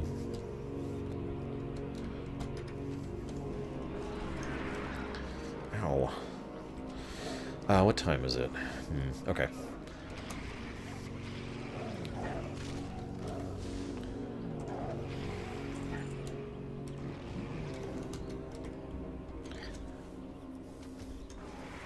As another aside, one of the things that I find interesting about the trolls is that they're the space pirates. I know I was just talking about that, but I mention it because there's a surprising similarity between... no, I do not, Cloudy. I think they should do both. There is a surprising similarity between Blood Elf philosophy and general troll philosophy. I don't want to talk too much about this. I've got plenty of other times to talk about this, most notably when we get to Pandaria, of all places. But once we get there, I want to talk a lot about how the trolls see everything as a tool to be used. Like, nothing is sacred. It's all just different elements of things that they can use for their own ends, right? So... you know, to them, the idea of holding back and not doing something for moral or ethical concerns is just... why would you do that, you know? I mention this here because what we see here is some just a tiny little insight into the trolls, how the trolls push forward with their forces. They have people who have enslaved local animals. They have people who have enslaved the Loa in the area. That's those hexers. They also have people who have enslaved... the Loa in the region in order to empower themselves, in order to, you know, be better killers and that kind of a thing.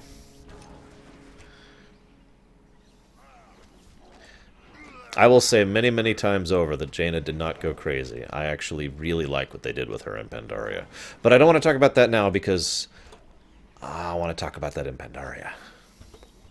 And yes, Prog, that's why they use shadow shamans. They have... they have their own particular blend of screw it going on. Which is also funny because if you think about it, the Forsaken in general kind of have the same thing going on, don't they? You know, oh well, anything that we can use, we're going to use. What's that? We should not use it because it's corruptive and horrible? Ah, we got this. One thing I find fascinating, though, how often do you see a troll practicing fell magic? This is actually why I'm bringing this up, because we've been talking a lot about fell magic lately, and I wanted to tie this in, and I kind of spaced it because I've got a lot on my mind right now. Now, obviously, you know, there are examples of troll warlocks, but how often do you see the troll organizations, the troll people, using warlocks? How often do you see that? How common is that? In case you haven't played this game, I'll go ahead and answer the question for you. It's ridiculously uncommon. They just don't do that. Now, I actually have a theory as to why I think that is. I personally think that the trolls look at fell magic and say, well, that's just not worth it. I mean, yeah, it's a tool to be used, but we can do that with other stuff. I also think that the trolls are smart.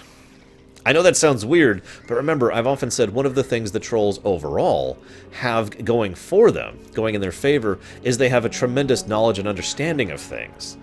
That's one of the reasons why their magic tends to be so powerful, so pervasive, so influential. And so, hang on. Yeah, that one. So they probably look at fell magic like, that's just not going to work out for us. In other words, they are smart enough not to use fell magic. At least overall, I should say. Keep in mind, these are people who will willingly cannibalize their own gods, their own Loa, and drink of the mojo of said creatures in order to empower themselves in a desperate, violent attempt to push back the scourge. These freaking people look at fell magic and say, no, I don't think we're going to do that. Although that does emphasize the point, really, doesn't it? Fell magic is really, really, really, really bad news. It's not the kind of thing that should be used probably ever. I may be about to die. Yeah, I think I actually will. This may be our first death, guys. This is exciting. Hang on.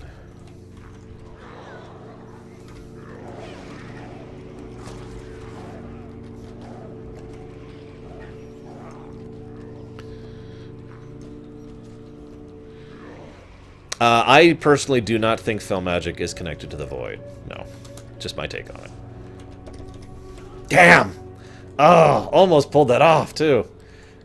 Oh, well. I tried. My first death. Woo, first death. I had to pull 5 packs to do it. Or 5 enemies to do it. Ugh. That's okay. An apothecary asked us to, Progue. And the apothecaries are our friends, right? Right? Anyways, so yeah. Shadow magic, void magic, that's all from the void. Fel magic is all from the nether. And the two are pretty distinct things from each other. As I kind of mentioned before. We actually don't have a full understanding of what exactly the void is. Other than the obvious. Believe it or not. Oh, crap. There we go.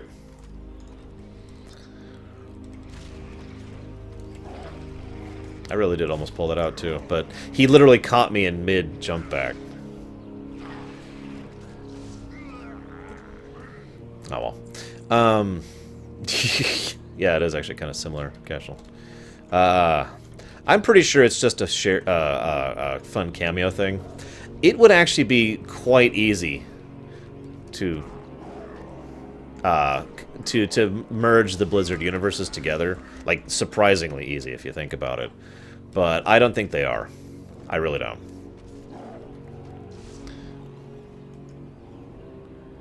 No, it's okay, Pyro. They're our friends. The apothecaries, they're good guys. I mean, okay, remember we saw an apothecary, and that apothecary totally helped us out, and may or may not have done so for selfless reasons. Surely that means all apothecaries are awesome forever.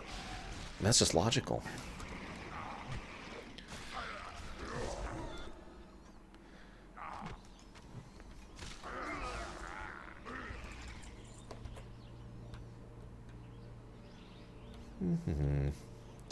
Might not be able to do this. This is technically a 2-man. Oh, crap. Oh, crap. Oh, crap. I didn't even see this guy.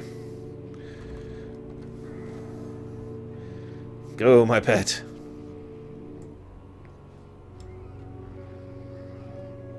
Yeah, it's true. Trolls regularly use shadow magic, void magic, whereas they, again, almost never use fel magic. Nether fel magic.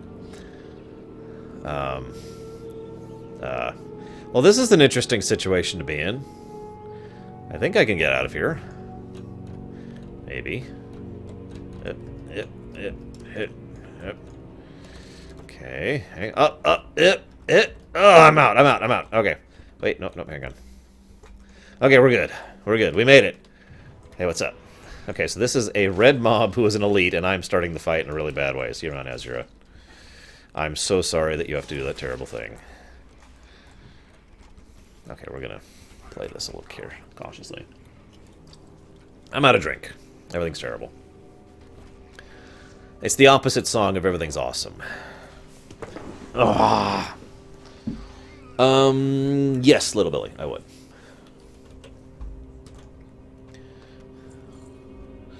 Okay. Moving on. So, troll politics are also interesting. Again, I don't want to get too much into that, but it's a nice thing to talk about when we're talking about it here. Troll leaders tend to be voted in, basically. You know, by merit of being a good leader, you tend to become a troll leader. It's very rare that you see a troll in command who shouldn't be, if you know what I mean. Because it's a very will of the people kind of a thing. If one person has the will of the people at his or her back, they're going to be the ones in charge. Now, I mention that because anytime a troll leader is killed, they tend to have some really screwed up lines of succession things going on. I know that's not exactly unique to trolls. But the point is, anybody who actually wants to become the new leader will then be scrabbling like, oh, wait, but no, it's me. I should be the new leader. And the only real way to prove that is to either, you know, actually go out and do something about it, or to kill the opposition, literally kill them, and in often cases eat them to ensure that, you know, take all their essence and strength and all that other fun stuff. So, yeah. Literally cutthroat politics. I have to admit, it would be interesting to see that in real life, wouldn't it? But really? You aggroed me? Really? Where, like, if in order to actually become president of the United States, to use an example, you had to literally kill the other candidates for president of the United States. It was the only way you could actually become the leader. It turns... Oh, wow, War Wager. You're terrible. Alright.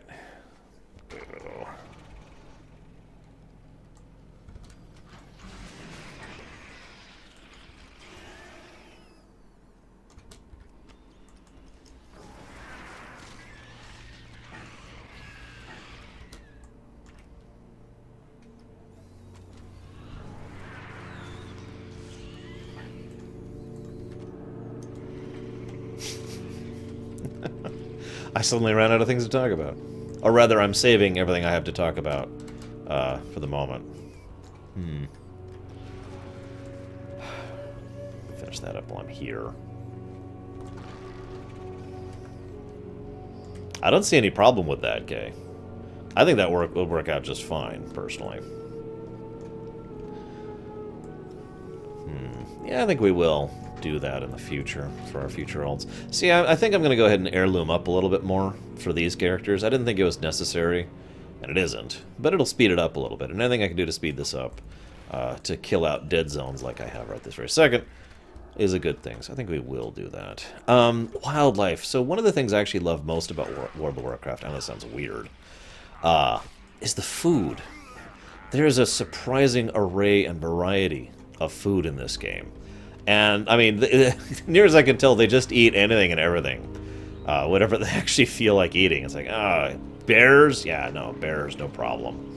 You want to eat bats, you want to eat spiders, you want to eat lynxes, you want to eat scorpions. Like, it's all meat in some way or another. Now, I know that's not really all that uncommon. I mean, that's kind of true in real life as well. But, I mean... Oh, shoot, I forgot to... whatever. But, I mean, really? That's kind of messed up when you think about it. The whole, oh, here's a lynx. I wonder what it tastes like, you know? Maybe the dwarves started that. I don't know. Anyways, let's... Okay, there we go. Ah, god dang it. I actually agree with what Hylisk just said. So I mentioned earlier the nothing is sacred mentality of the trolls, and how they're willing to do, again, basically everything. They've got that space pirate thing going on. So, the idea that they are more than willing to cannibalize, that there's nothing, that the dead are not sacred, that, you know, life is not sacred, they're completely okay with cannibalizing and using and eating those because it's a tool. It is a tool to be used. And therefore should be used. I get the very strong impression that the overall idea is that it would be more criminal not to use it than to use it. You know what I mean? That it would be wasteful not to. What business have you? I'm actually not Death going to do that quest. all who oppose us. There's no reason to.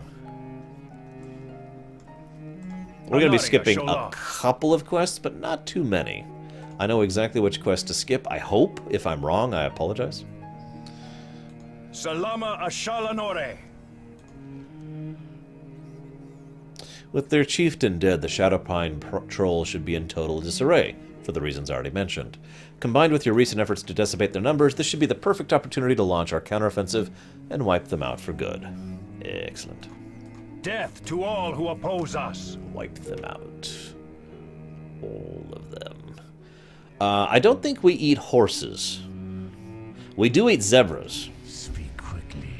Ah, excellent. I knew that a blood elf delivery system would make the most efficient application of the poison.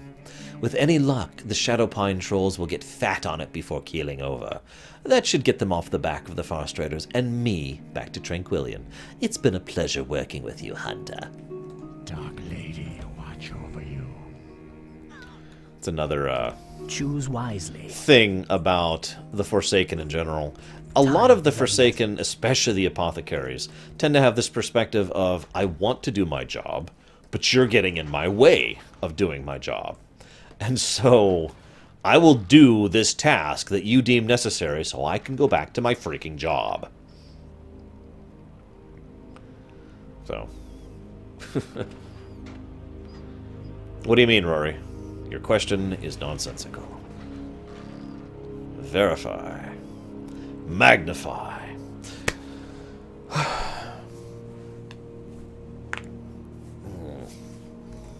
One other thing that WoW has been doing pretty well, basically from Pandaria onwards, in the story department, is emphasizing the significance of the player character. That actually started in Wrath, but Pandaria is where they really started pushing that. The concept that we are basically the strongest things walking around the setting, and we have officially become the new heroes, and that torch has been slowly shifting more and more from, you know, us following around the heroes, like in vanilla, or no, excuse me, us being ordered around by the heroes in vanilla, to us following around the heroes in BC, to us aiding the heroes in Wrath, to us succeeding where the heroes are having trouble in Cataclysm, to us being the heroes in Pandaria, to us giving orders to the heroes in Warlords, and Legion's going to take that final step with the whole artifact class thing. We're basically going to become the new racial leaders in every way that actually matters. We will be the front line, the Grand Admirals, if you will, of the new situation. And I like that. I like that logical progression we've been going through for each of the expansions. It's very simple, Rory. Of all the methods you could use to get your poison to the enemy's food, what do you think the best method is? Obviously, it's the Blood Elves, because the Blood Elves have to be useful in some way to you so you can get back to your job. So why don't you make the Blood Elves take the poison over there, and then it'll work? And he was right. We did it. Victory lies ahead. This book. It can't be. It's Darkhan's own handwriting. There must be information here that will reveal a weakness in our opponent. You have done well in coming to us. The Farstriders have shown great wisdom in this matter. According to this journal, Darkhan promised the Scourge 2 powerful elven artifacts, the Stone of Light and the Stone of Flame. These were imbued with the magical energies of the Sunwell and attuned to the warding powers against the Scourge.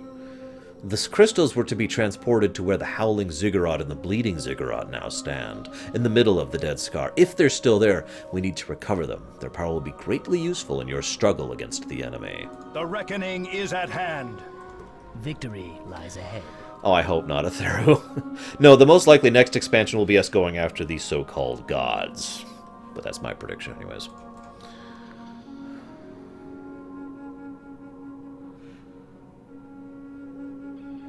Hold your head high. Okay, so. There's another quest. Hang on. The eternal sun guides us.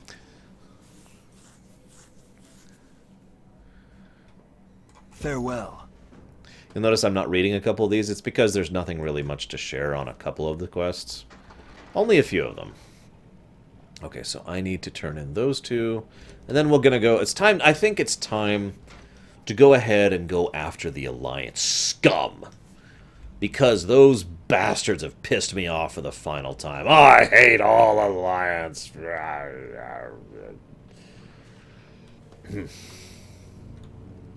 I'd be okay with that, King Bob, as long as it was good. That's all I care about. Is it good? Yes. Excellent. Oh, I'm in combat. There we go.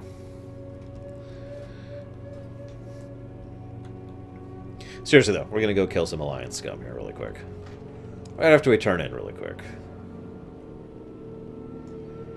The dark times will pass. The reckoning is at hand. And you, farewell. Alright. Damn it, Permeus. Tell your Night Elven brethren to stop trying to sabotage our efforts to survive. What the hell, man? Clearly, if I am to take the standard Warcraft mentality here, clearly all Alliance are evil, because I encountered a small handful that were. Oh, that is pretty much the primary flaw right there in a nutshell. For me, Thohador, I don't have that issue because I've felt basically all along that WoW is a co-RPG, not an MMORPG. In other words, a game that you're not supposed to play solo, but you're supposed to play in a small group. So in my headcanon, of WoW, of Warcraft, like I said, the total number of people who are the heroes, the ones going through all these events, there's like 10 of them. 10 of us total. And those 10 people are the ones who have become, the new heroes, as I described earlier. And in my mind, 10 people doing that is totally logical and makes sense, especially over the years and years and years in lore the game has been going on. In fact, just pull up my timeline really quick here. Yeah, it has been 10 years now in lore. 10 years that these characters have been getting better and better and better, and stronger and more skilled and more influential and more reputation, etc., etc. I have killed quite a few, Kay. Does that count?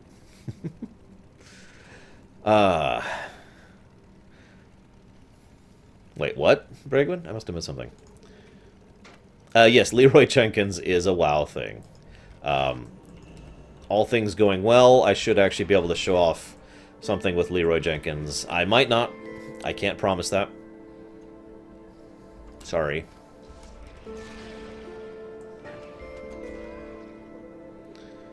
Alliance scum. So as you can see, the Alliance have already dropped in a small base here. They already have moonwells going and a ship, and they're here basically not... I mean, this isn't a full tilt invasion force or anything like that. Oh no, I get where you're going with too, Thohador. I'm just explaining the way I think of it. I'm not trying to convince you or anything.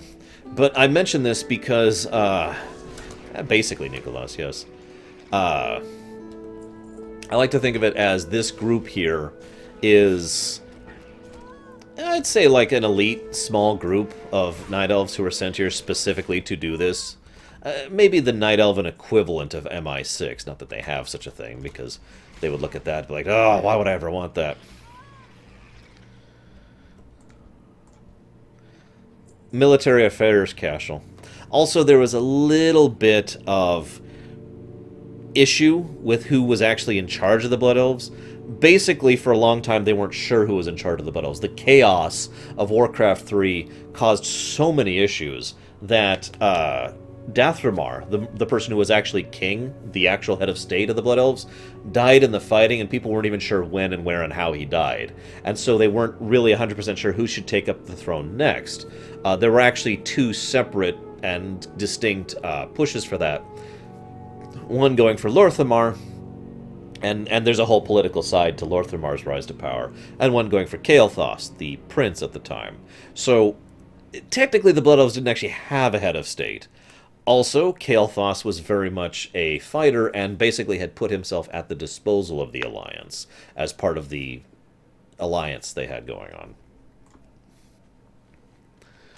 So let's go ahead and get these. So we've got some scrying here. What do we got here? Oh, alright. I gotta look at this here. Let's see. These plans talk of using High Elf moon crystals to scry upon the Blood Elves. Interesting. Okay. Why are humans pink? Because they haven't been cooked enough yet. Oh yeah, by the way, there's also druids here. Night Elf druids to further emphasize how important it is to them to sabotage us, while we're fighting off the trolls on one hand, our own stupidity in the middle, and the scourge on the other hand. Thanks, Alliance. Or at the very least, thanks, Night Elves. Oh, but he snots. These contained a detailed map and a tactical situation for Anowin, which is the other area we've already kind of talked about a little bit.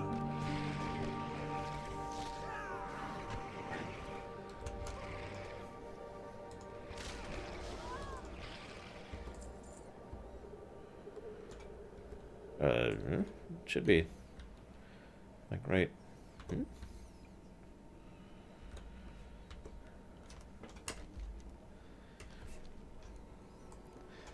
Make sure to use Divine Intervention to prevent you from getting aggro, was one of them, Thohador. To use just one example of how ridiculous that was. No? Nothing over here. Oh, that's right, this is the moving one. I gotta... Okay, I know what I'm doing.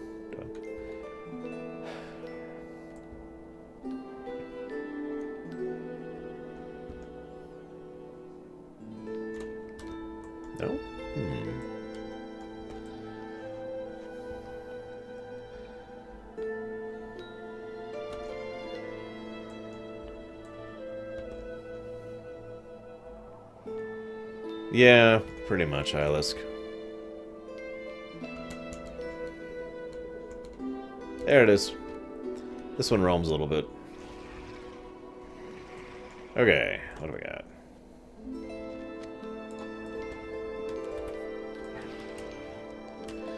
You know, I think we should head this way. I think reclaiming the Windrunner estate might be helpful. So, I've been talking about it almost this whole time, Brogue. It is a long story. So, we had Suncrown Village, which was decent-sized, and Golden Mist Village, which was decent-sized. Those are the two villages we have basically killed undead in the area of them and claimed that doing so allows us to reclaim the area, because that's totally logical, right? We are now going to go ahead and try and claim another village, and I'm putting that in quote-unquotes because I think this once again helps highlight the disparity between the rich and the poor amongst Blood Elf society. Now, we've seen even the poor of Blood Elves are really well off and have, again, that pseudo-paradise situation, right? Well,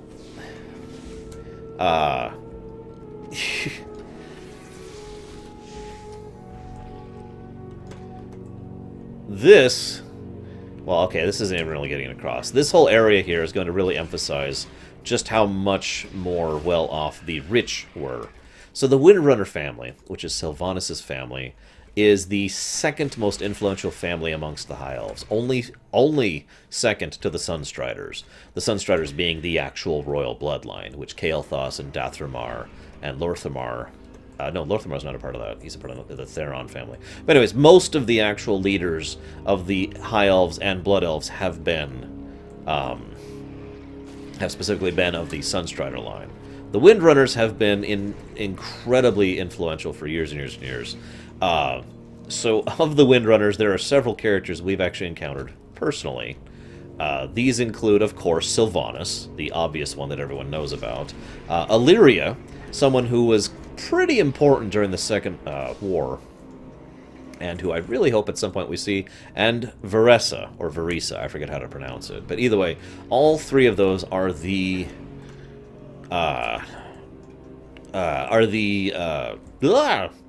Windrunners that are currently alive, those three sisters. Now, Sylvanas was, of course, the Ranger General, but Illyria was the one who led the charge for the High Elves when they were still part of the Grand Alliance during Warcraft 2. She's the one who also led the charge into Draenor, back when it was still Draenor, God, and was one of the ones who was stuck there when the portals were closed and the events that happened at the end of the expansion. We don't actually know what's happened to her. We have not heard anything about her since, other than the fact that her son is an Outland. I'll be talking a little bit more about that later. I believe so, yes, Brogue. Not 100% on that.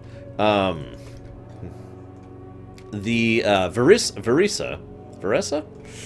Anyways, she kind of threw herself wholly into the Alliance, partially out of loyalty to her sister, partially out of a degree of vengeance. Veresa's kind of a weird situation because she's probably the most moderate of the Windrunners and the stupidest. And I swear those two facts are unrelated. She's the one who nearly managed to reclaim Sylvanas as a decent person, failed miserably, and made things much, much worse. So take of that what you will. It's one of those things for me, Ricky Rain. It just sticks in my head. There are not very many things that just stick in my head, but lore tends to be one of them. Do I need to do that step? Yes, I do. Excellent. Okay. So this is all, you know, the Windrunner area, but there's one last thing I really want to show off, which is, again, to emphasize just how better off the Windrunners were than everyone else around them.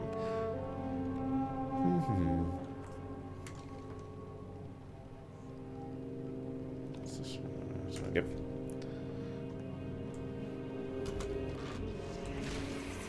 As I kill some spiders as we go. So Veresa? I want to talk more about that in Warlords, because that's where it's actually relevant. But suffice it to say, Sylvanas reached out to her, and Verissa reached out back. Is it Verissa or Verissa? I don't actually remember. I'm going to have to figure that out at some point. Reached back and said, you know, maybe we could be a family again. And the general response to that was, yes, oh, that would be awesome. Because Sylvanas really, really wanted to have, you know, some semblance of actual connection to people again, instead of just, I'm in charge and you are my minions. So that went really, really south, because Verissa, well, I don't necessarily blame her, but she could have handled her letdown a lot better than just basically flat out abandoning Sylvanas, which is what she did. And Sylvanas kind of swore to be evil for the rest of her life as a result of that. I'm summarizing a little bit, but that's kind of the direction we're going with here. So yeah, of all the elven places we've seen so far, this might actually be one of the most impressive, and the one I would want to live in the most. It's a series of spires connected by these platforms and built into the cliffside here, overlooking and actually over the ocean.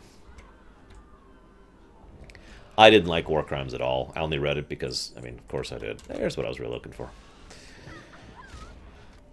So yeah, this is the difference between, you know, the paupers and the Windrunners. This is exactly what the Windrunners could have here. Again, it's kind of hard to get the full extent of it, but you kind of get an idea for the wealth and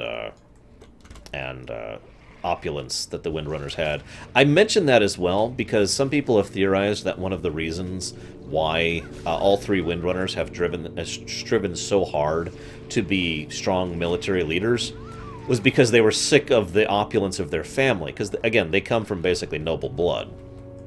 And we've seen what noble blood can be like Lord Idiot Face McGee back at that party in Eversong.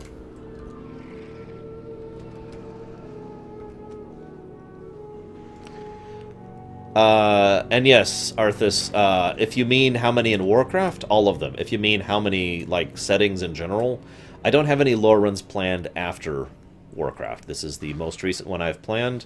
I have refused to plan any ones after this because I wanted to put all of my focus into this run. And it has been a long and arduous journey, which has been awesome, and I hope you guys find it worthwhile. I know I'm only about 2 zones in, but I hope you guys have been enjoying so far. Is Warcraft my favorite fantasy universe? Yes, absolutely. With a large margin. See, the thing is, I'm actually not a huge fan of most fantasy works, believe it or not. I know that sounds weird, but it's true. I tend to, in general, prefer science fiction settings and prefer science fiction in general, you know, statistically speaking. Actually, we did some math earlier, Nicholas. It's probably going to last about 2 months, which is about on target. I'd like it to last less than 2 months. A month and a half would be pretty much perfect, actually. We'll see. I'm going to do a couple things tomorrow when I start up again to try and streamline this even further. Or as some people would say, dumb it down even further. Anyways, so yeah, I'm not a huge fan of fantasy settings in general. I could name only a few that I really like. This one is probably one of the few that Tetrises in my brain very, very, very well. Biggest inconsistency in the lore. The way they handled the time shift thing in Warlords, and the nature of the multiple legions thing. I don't like that at all. When I officially write Warlords into the Imperium, I'm rewriting that because it's dumb. Wow, Dreadfuse, yeah, I've already done the StarCraft Lorerun. Tolkien setting? From 1 to 10, which one's highest? Like, what's the height there? Come on, one more, just while I'm on the way. Fantasy books? No. I actually tend to very much not like fantasy books in general. I can only name a small handful of fantasy books I've ever really liked.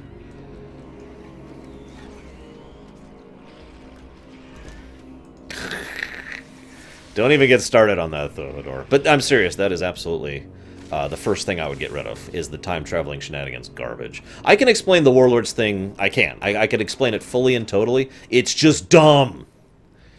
I don't want to explain it now. Save the questions. We're actually going to be getting to Warlords. We will have a lot to discuss when we get to Warlords about the time-traveling thing, so forgive me for not discussing that. I'll get to that when we get there. I know I don't have a lot to talk about as of this exact moment in time. We're actually winding down the end of this zone. I basically have one quest arc to do before we actually enter Deathholm, and once we've entered Deathholm, we'll get to see a little bit more about that. So here's another really awesome thing. I actually will talk about this more later. So you would be surprised how many people willingly join the Scourge, but not for like personal power or anything like that. So one of the biggest thing, okay, I don't want to talk about this too much. It just occurred to me this is not the best time to talk about this. One thing that people need to be made aware of, basically, is that there is a distinct difference between the Scourge and the Cult of the Damned. The Cult of the Damned... you're fine, Nicholas. You're fine. I will explain it then. Trust me. We will get there. Go, assist. Hang on. Die, monster. How does one join the Scourge? Easier than you'd think, okay? Sometimes, whether you want to or not. Yay. The Cult of the Damned is the group of people, mortals, if you will, I'm not adding one to the counter, who have decided that they believe that, you know, the Game of Thrones is stupid.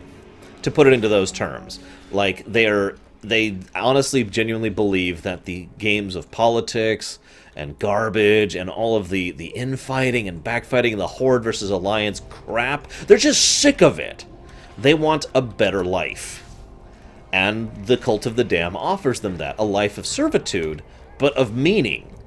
I know that sounds weird, but they actually do accomplish, as members of the Cult of the Damned. Their lives are considered valuable, as are their deaths, because the ultimate goal of any member of the Cult of the Damned is to die and then be brought back and to keep going. So, whoops. Oh, no. I'm okay. I did it right. So there's a lot of people who, again, sick of the Game of Thrones thing. I mean, I hate to say this, but if the Cult of the Damned was a real thing in real life and they actually could, you know, bring you to undeath and whatnot, a lot of people would join them, I guarantee you. How many people are sick of dealing with politics and healthcare issues and failing education and, you know, all of those hot button topics I usually don't even allow on my show because it's such a mess that even allowing it to be discussed is usually a negative thing because there's nothing. It's just such a mess. So how many people do you think are just tired of all of that garbage and just want to go on and live a life? That is exactly why the Cult of the Damned had thousands upon thousands, millions of recruits, willing, able recruits who desperately wanted to be done with that junk. Glory to the Sindora. And of course, that was back when Kel'Thuzad was in charge of the Cult of the Damned. And say what you want about Kel'Thuzad, as I've said before, I don't think he really qualifies as evil. Not really. The man actually cared about what he was doing. He cared about the cause. He actually felt the same disgust for all those things in real life, and he actually believed that they were building a better form of society, a better life. Now, there are issues with that, but my point is, someone like that who actually shows and has genuine caring for his people and is very charismatic and very intelligent and very powerful is going to get a lot more people to join the Cult of the Damned. So, yeah. Anyways, let's go ahead and turn these questions really quick here. Has Windrunner Village been liberated? Those damned magisters at the Sanctum have been berating me to get the hands on the Scourge remnants I asked you to gather. Don't worry about that, though. You take your time doing the job right. I'll deal with the magisters. You've done it, Lochma. You've broken the Scourge's hold on all 3 villages. Now we can focus on our forces with greater ease against the Scourge on the Dead Scar and south at Deathholm. Here, take your choice of stuff. The reckoning is at hand. The reckoning is at hand. See, Raskor, that's a matter of opinion, of course, since the word evil is a matter of opinion. But for me, someone who actively wants... someone who is a Tarkin is a much worse person, in my opinion, than someone who is a General Hux. I have exactly what you need. That's a good way to put that comparison, I think. That is, of course, just my opinion. But, yeah. Victory for Sylvanas! So, right, I found this necklace while we were there. The necklace shimmers, a remarkable piece of jewelry that doesn't seem to succumb to the gloom that permeates the Ghostlands. Given the inscription and where you found it, it might be the property of Lady Sylvanas Windrunner herself. Perhaps it would be best to take it to the High Executor, back at Tranquillion. Well, let's go ahead and talk to the Dame Glory first. to the Sindori. So, we're returning with the information from the Night Elves. Troubling.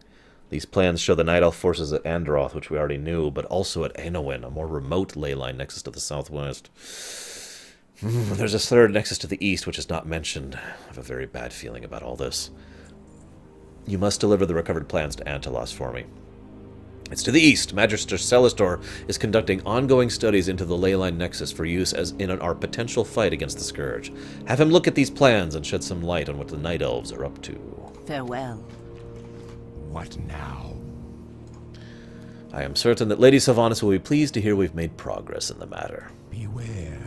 Our And of course, enemies the abound. necklace. Watch your back. This is quite extraordinary. It appears to be a gift to Lady Sylvanas Windrunner from her sister Illyria. You must take it to the Undercity at once. And then he gives lengthy instructions on how to get to the Undercity. By the way, as a personal note of recommendation, if you're doing this game, if you're playing this game for the first time, don't immediately rush off to go to the Undercity. Finish the quests here first. You have another quest to go to the Undercity eventually anyways.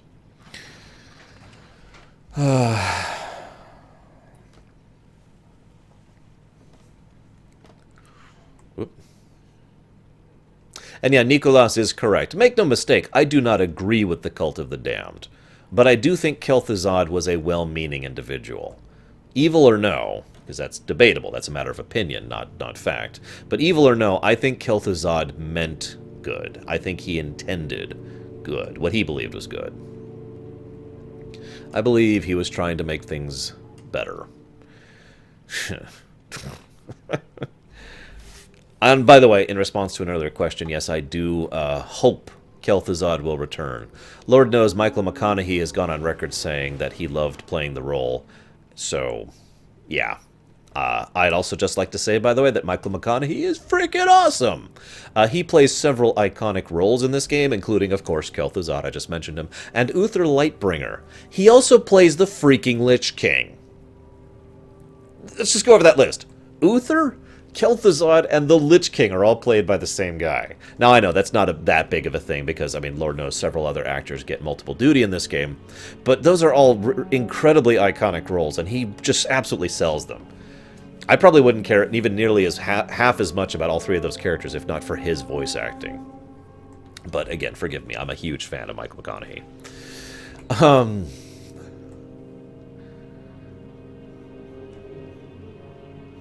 Yes, Little Billy, the freaking Lich King. He's not the Lich King, or the second Lich King, he's the freaking Lich King.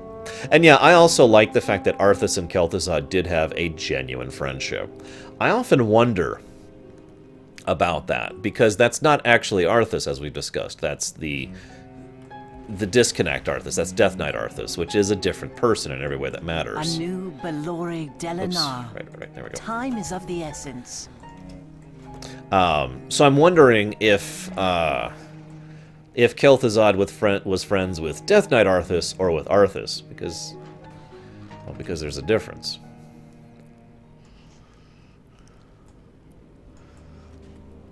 It would be interesting for me to see a storyline, and I know this is just such a sappy thing, and I almost hope they don't do this, but I have to admit, I would love to see a storyline arc in which Kel'Thuzad comes back in order to help redeem Arthas, the real Arthas. Oh, crap. Okay. Looks like the Night Elves got here before we did. Did he really? See? Oh, God, that's awesome. So...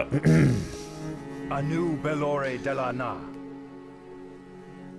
Yes, Little Billy.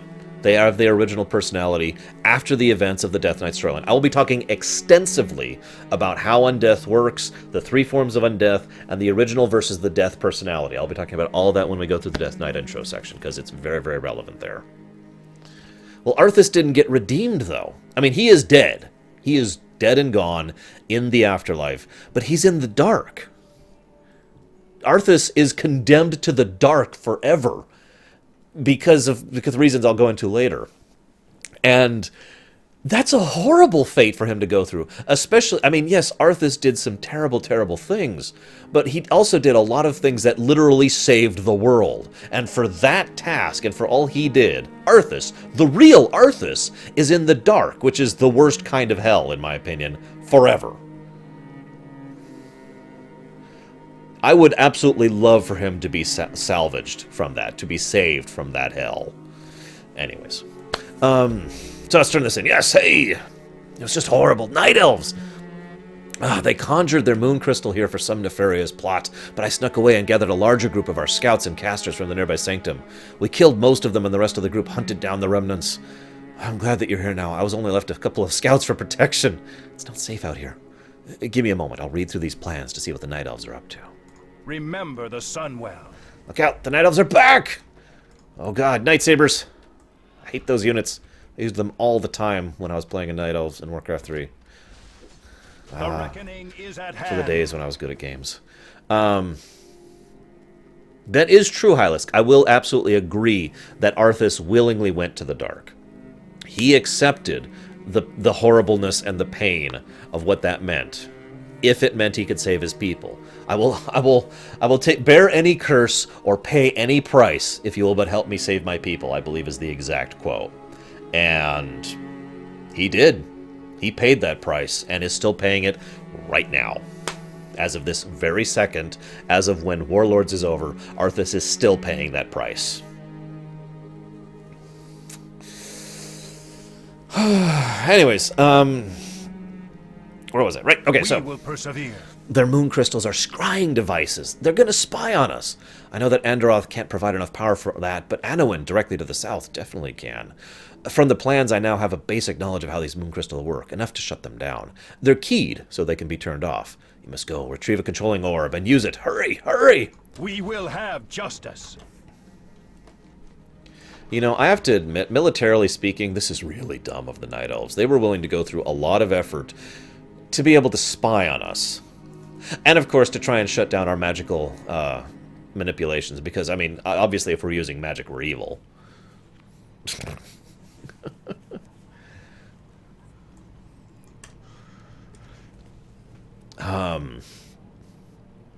Poor Arthas. Oh, thank you. Sebez, am I saying that right? How was Anakin rewritten in the Imperium? If you've watched the Clone Wars show, basically that. The Anakin who did the slow descent into the dark side and was basically completely screwed from day one. It's not actually rewritten that much, is what I'm trying to say. Just, you know, go by the EU. No, Dreadfuse. We already tried that back in BC, remember? The Infinite Flight.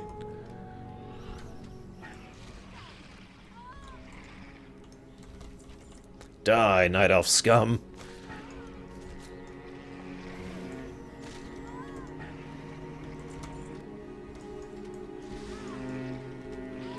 Yeah, I will say this, and I mean no offense, but Arthas, at least, in all his sacrifice and all the darkness he descended to, did end up saving the world in more ways than one. Anakin...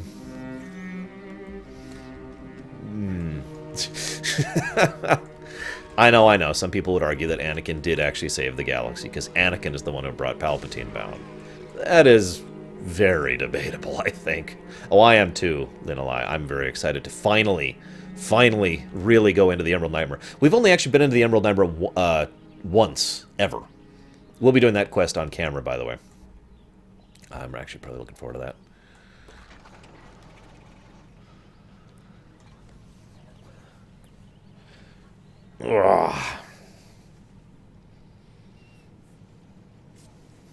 Yes, actually, I do think that, Thohador. I don't know how many of you guys... I don't know how many of you guys read any of the Elseworld stories. There's a few Elseworld stories for World of Warcraft, and one of them is one in which Jaina becomes the Lich King, or Lich Queen, I should say. There was another one in which Uther became the Lich King, and you know, there's been some other thoughts that people have shared about, you know, who would have taken up the sword. Because remember, the Lich King was patient.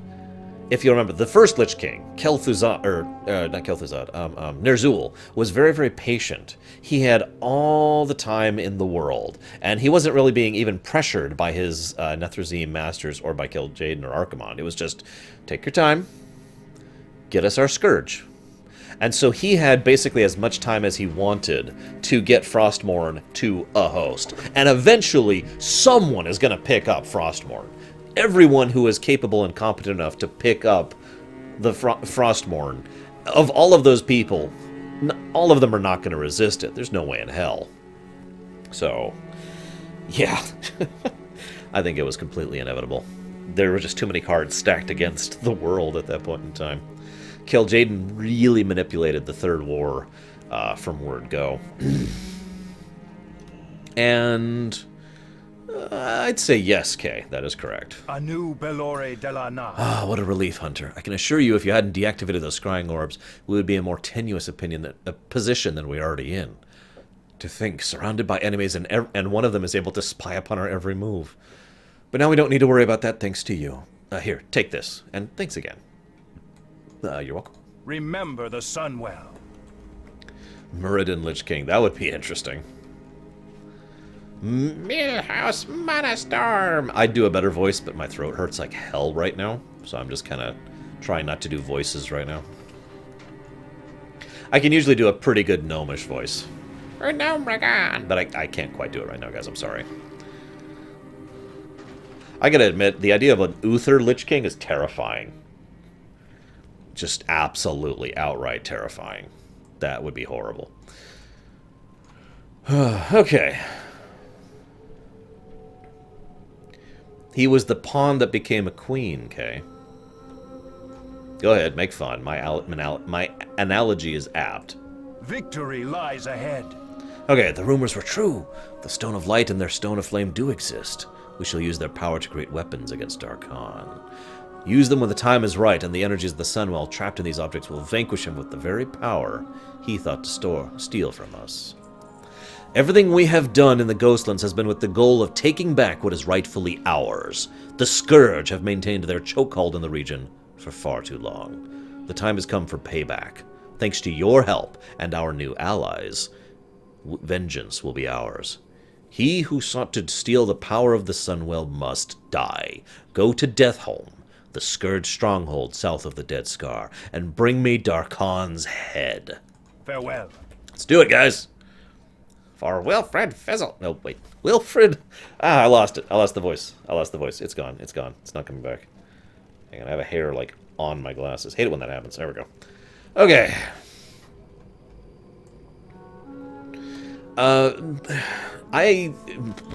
Ask me some other time, Nicholas. Ask me when I'm doing the Clone Wars series rumination. How's that sound? Alright. It's time to end this, and to beat the Ghostlands by defeating Daron and his terrible forces of undeath. Remember, again, all of this effort and all of this work has been to defeat what is effectively a scouting force for the Scourge.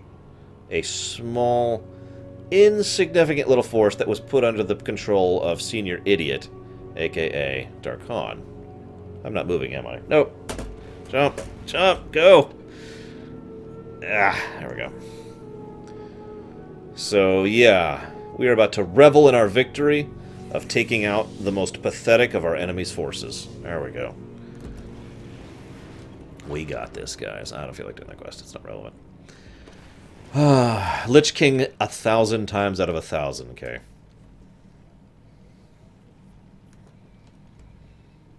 Well, Uther didn't really do that much in Warcraft 3, or excuse me, in Warcraft 2, other than the fact that he was the first paladin. Some people tend to forget, and it's easy to understand why, considering how omnipresent paladins are in the setting, that paladins are actually really new to Warcraft. But then again, so are most of the forms of undeath. Both the second and the third forms of undeath are actually new, very new. As of Warcraft 3, new. Oh, right, I was going to show off the architecture a little bit. So this is very typical Scourge architecture. I actually want to talk more about Scourge architecture later. There we go. Lots of skulls. Lots of Egyptian. Deliberate Egyptian influence, actually. Actually, in lore, Scourge architecture is based off of Nerubian architecture, and in real life, Nerubian architecture is based off of Egyptian architecture. Now, we don't actually need to do the other quest here, so we're actually not going to bother. We're just going to go straight to Daron and kill him, because we're wrapping this up.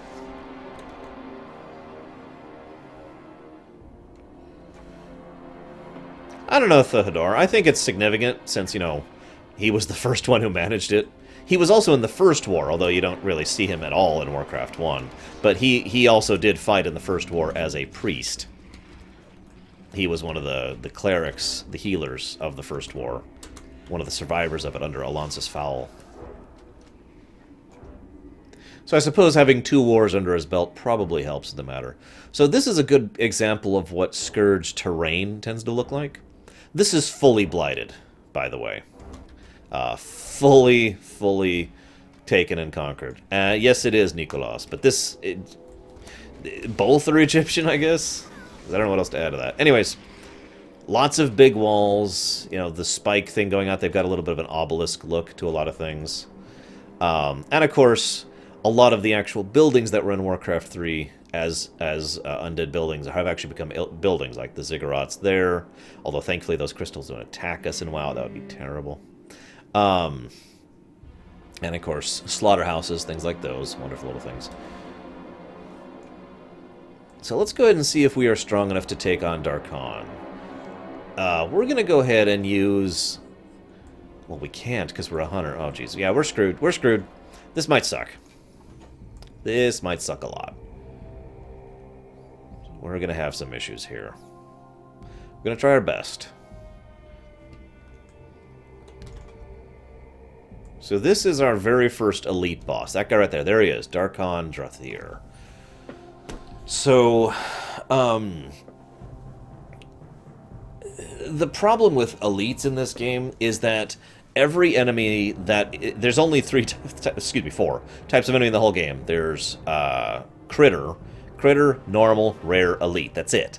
But the problem is, in actual reality, you know, in the actual code, there's 2-man Elite, 3-man Elite, 5-man Elite, 10-man Elite, 5-man Elite, 5-man Boss Elite, 10-man Elite, 10-man Boss Elite, and then 25-man Elite, and then 25-man Boss Elite. And I guess I could put on some heirloom gear to make this easier, just to make sure I don't die on this fight. So what do we got? I guess it doesn't matter. Hunter. I've already got Hunter. So shoulders, helmet, chest piece, leggings, ring, cloak. That should be good. Okay, we are now in heirloom gear. And our health is almost doubled. The Dylan, we actually only have 1 counter, and that's the Mortals counter. We haven't actually seen yet. So this guy, he, like I said, he's an example of a pawn. I need to explain this, though, really quick. This will be relevant more times, so I'll actually mention this several times. Basically, anytime someone willingly gives in to the light, or to the scourge, willingly gives in to undeath, or willingly gives in to demonic power. This actually applies to both. The more willing you are, the more powerful you are. Now, this actually makes logical sense. If you have to be converted, if you are negative willing, if you're unwilling, or if you're very unwilling, then basically some of the power that you would be wielding is now forcing you into servitude. So if you can imagine, like, there's a finite amount of power you could have total, right? And this is if you're completely 100% willing. If you're, like, sort of willing, if you've got some doubts, then some of that power is going to maintain your loyalty. If you're very unwilling, then almost all of that power is going to maintaining your servitude. Make sense? So the more willing you are, the stronger you are. Very simple.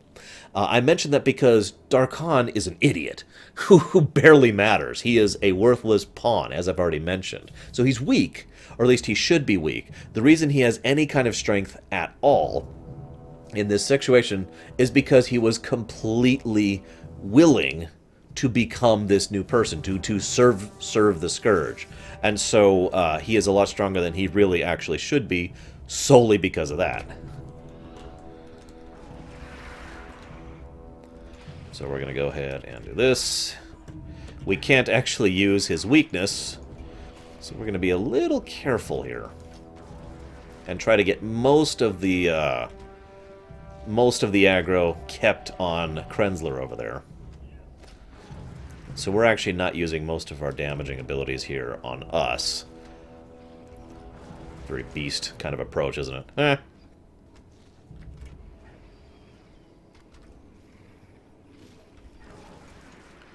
I actually talked about Daron's backstory myself. We only heard a little bit of it throughout the Ghostlands. Tidbits, like the fact that he betrayed them and that he was so full of hatred towards the other elves and blah, blah, blah, blah, blah. So. Oh, God. And they evaded. Run! They evaded. There we go.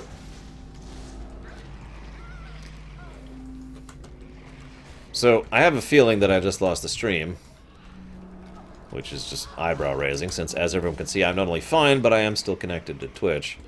As is obvious, since those of you watching on YouTube can still see the chat that's going off on the side there.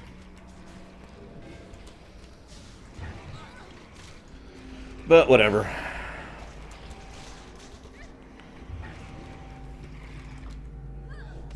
So what we're going to do is we're going to hit stop streaming, which is going to be weird since we're still recording. Don't worry, viewers on YouTube. You'll still be able to see all the action. We're not stopping the recording. And then we're going to go ahead and we're going to hit restart recording, even though we've never, or restart streaming, even though we've never actually stopped, and we've been online this entire time, in the hopes that they will actually be able to see this again, which is funny because I'm going to cut this off soon anyways, but I want to at least finish this major quest, because there's some pretty good lore we're about to talk about. So, forgive me for my live viewers for the interruption. Those of you following us on YouTube, obviously there was no interruption, because we've been here this entire time. Now, like I said, I could actually do the rest of this quest. I mean, I guess I could. Gosh darn it. Go away. We obviously killed Daron. We had no particular issues with that. We could finish this quest, but again, I don't have a lot of reason to do so. We have a couple other quests, though I do have genuine, significant reason to do so. So we're going to go do that. Run away! So congratulations, guys. We have handled this issue. Now, there is one reason this has been very, very important this entire time. So, it's time to finally talk politics. I know, it's the thing you've all been waiting for! As I've mentioned, both Sylvanas and the Scourge, wow. The Blood Elves in general have been putting their all into making this operation at Tranquillian happen. Both of them have been doing so not just to secure their borders, which was important, but because they desperately needed to get into the Horde now that the Alliance have officially become their enemies. Remember, as I've said before, the Blood Elves right now, leaderless, or not leaderless, excuse me, friendless and without any allies, would be doomed. I don't mean that to sound exaggerative. They would be screwed. So they need this alliance with the Horde. They need their assistance, they need the financial support, they need the economic support, they need the trade, they need the supplies, they need it. So exactly, Raskor's exactly got it right.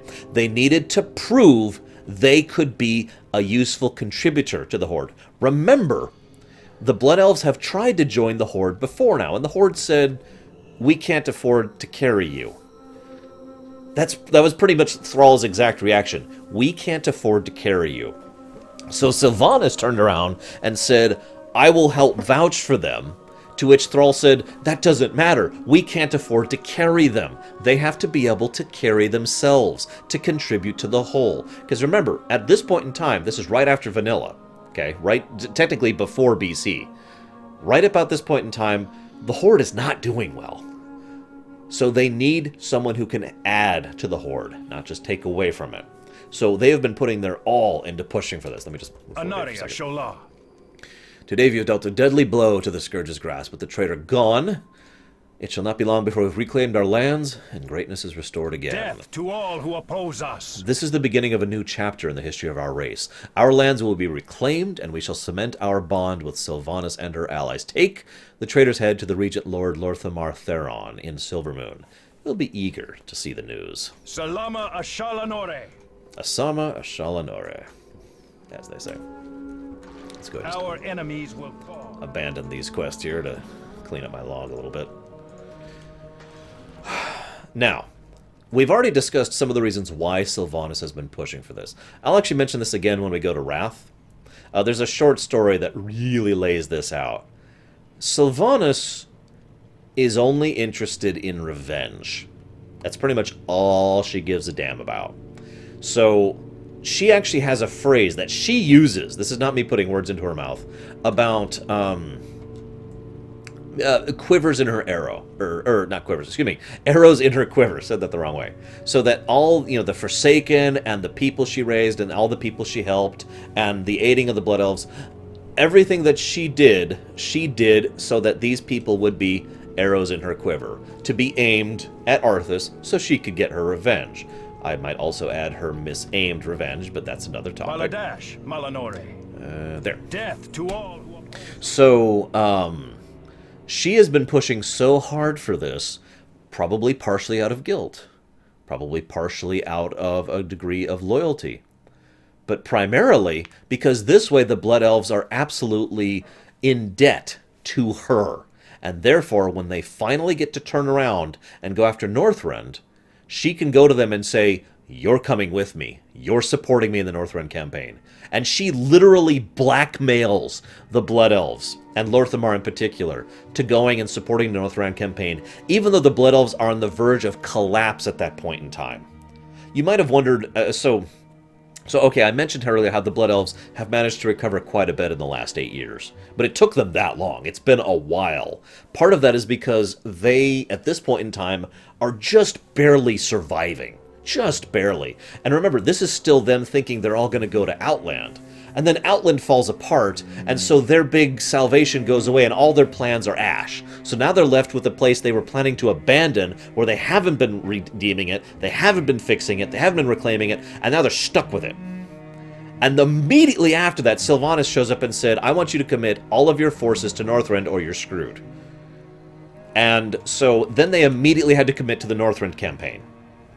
It is literally not until the Cataclysm that the Blood Elves finally start to be able to take care of their own and deal with their own internal problems.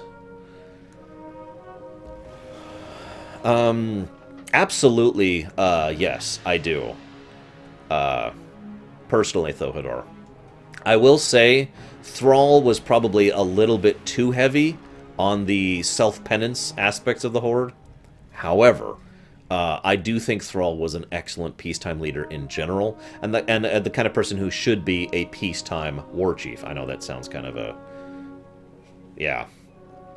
But there it is. We'll see what kind of a war chief Vol'jin is. Oh, this is kind of neat, by the way.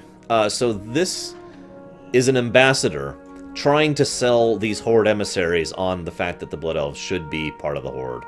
And so there's a Forsaken, there's a Tauren, there's a Troll, and there's an Orc. And if you follow them around, they just go around the whole city, and every now and again the ambassador's like, blah, blah, blah, blah, blah. And they're like, blah, blah, blah, blah, blah, blah, blah. In fact, I was planning to do this anyways, now that I know how to spell his name. I can tell you what they say, rather than actually following them around the whole time. Mwahahaha.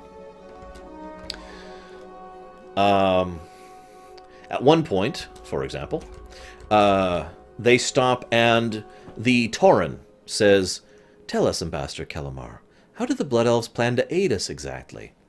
And the ambassador says, "I realize we have somewhat differing loyalties in the past, but your suspicions aside, our considerable power has been pledged to your leaders in good faith." And then the troll says, "You think you be..." I can't do a troll voice right now. I'm sorry. I don't understand that question, Nicolas. Yes, casual. Another question from the Tauren. And she says, what is it exactly the Blood Elves can bring to the table? And the ambassador says, "Our people are strong. We bring you mastery of our arcane magics that you previously lacked." No offense intended, of course. And then the orc says, "I suppose we'll see the measure of your dedication in time." That's funny, by the way, especially given the fact that we know for a fact that the Blood Elves were courting joining the Alliance as of Pandaria. But anyways. So next thing, I be getting tired of this. These elves, they be treating me like I stole something. The ambassador says, "I'm afraid your ancestry is the cause, troll. Decades of fighting with your green-skinned brethren has hardened their hearts against your kind. Keep your chin up. Perhaps with time our people will see you as the ally you are, rather than the enemy you appear to be." And, Chinada, the orc, says, "You should be used to those looks, Tatal. Do you remember the reason you were drafted into this job?" And Tatai says, "Oh, don't start." She says, "I'm no happier about being your babysitter than you are being watched. Just remember, it could have been worse." And there's a couple others, but yeah, it's just them talking as an ambassador tries to convince them that the Blood Elves are worthy of joining the Horde. Oh no, it helped them considerably, Kev, because, okay, so I'm sorry, everything I was talking about the Blood Elves going downhill was mostly from a societal, economic, infrastructure, industrial kind of a perspective, right? The Civilization 5 kind of a thing, you know what I mean?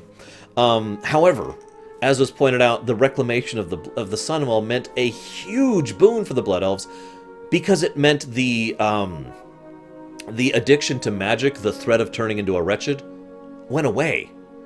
All of a sudden, they were not all constantly dying of addictive thirst, basically. No longer literally dehydrating to death, to use my earlier analogy.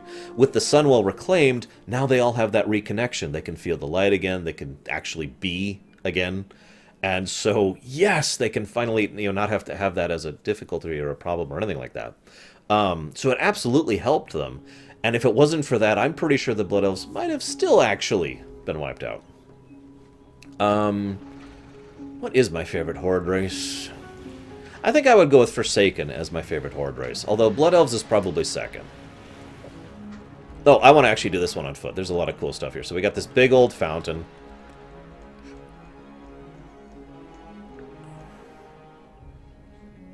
And there's the actual palace.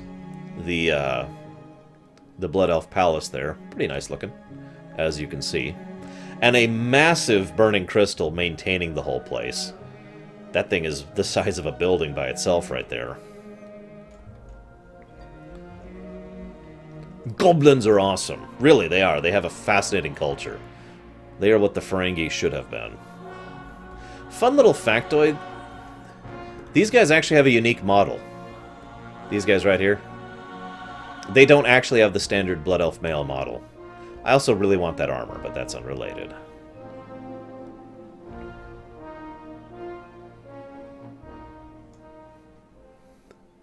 So here we have Grand Magister Romoth, Haldoran Brightwing, and of course, Lorthamar. As Regent Lord of Quel'Thalas, I will defend my people against any who would do us harm. Yes, that's Balthier who voices him. I forget his name, but he's awesome. The guy who plays Balthier, the guy who I can never, ever think of his freaking actor's name. These three characters don't have much to talk about. I'll be talking about them a little bit more when we get into Wrath, where it's a little more relevant, and in Pandaria, where it's very relevant. However, the most important thing to think about Lorthamar is the reason he is such... Gideon Emery, thank you. The reason Lorthamar is such an excellent leader for the Blood Elves is he's not a politician. He's a military gentleman. Most of the political line of the Blood Elves either has no interest in rulership or is dead. So Lorthamar became regent kind of thanks to some unique rules of succession and whatnot. And Lorthamar, again, is a general. He is actually a ranger. And that, I think, is the biggest reason why he is such a good leader. Because he actually gives a damn. But anyways. Silvermoon will rise again. All will know the power and glory of the Sin'dorei. You seek an audience with me, Hunter? I do not recall hearing of an appointment. Ah, now that's one face I was not expecting to see so soon. This is quite good news, in more ways than you can imagine. There were doubts about our capabilities among our potential new allies. Again, they have not yet joined the Horde. Of what use we could be to them when perceived as what use could we be to them when perceived as unable to deal with our own problems at home? This changes everything. No longer will our power be questioned. We'll be able to join the Horde as equals. Take this letter to Sylvanas. She's already on our side, but news of Darkon's death will be music to her ears. Prepare for a long trip, Lockmaw. If all goes well, she'll send you to Orgrimmar. Yes, I did, little Billy. It's right here. We'll be doing that on our way to Orgrimmar.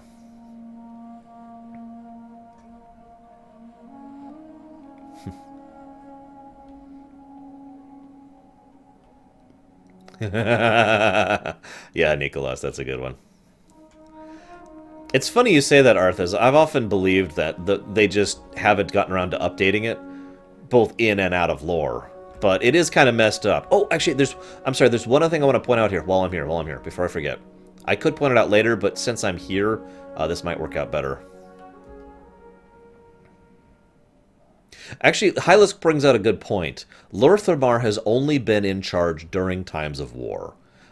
Basically from Frozen Throne, when Kael'thas went off to join Illidan, up until now. So we have Vanilla WoW, which we're basically going through now, them joining the Horde, them having to do with the Outland Expedition, them doing with the Northrend campaign, and then immediately having to deal with the problems of the Cataclysm, and then turning around to go into Pandaria, at which point they're finally thinking about, you know, the future. And all of this has been a constant state of warfare, especially since he then ended up fighting against the false Horde during that period of time. I forget how old Lorthamar is, exactly. He's pretty old. And yes, it does, Nicolas. Okay, so this is the other thing I wanted to show off really quick here. So, I'm going to be talking about this here, because I think this is the best time to talk about it. You'll notice there's nothing here. Okay, so technically, by the point at which we're at lore-wise, there should actually be something here right now. There isn't, obviously. But this has been updated to reflect the events of Burning Crusade. Mu'uru. Now, Mu'uru, and yes, that is how it's pronounced, by the way. I've heard it said. In-game. Mu'uru is a Naru.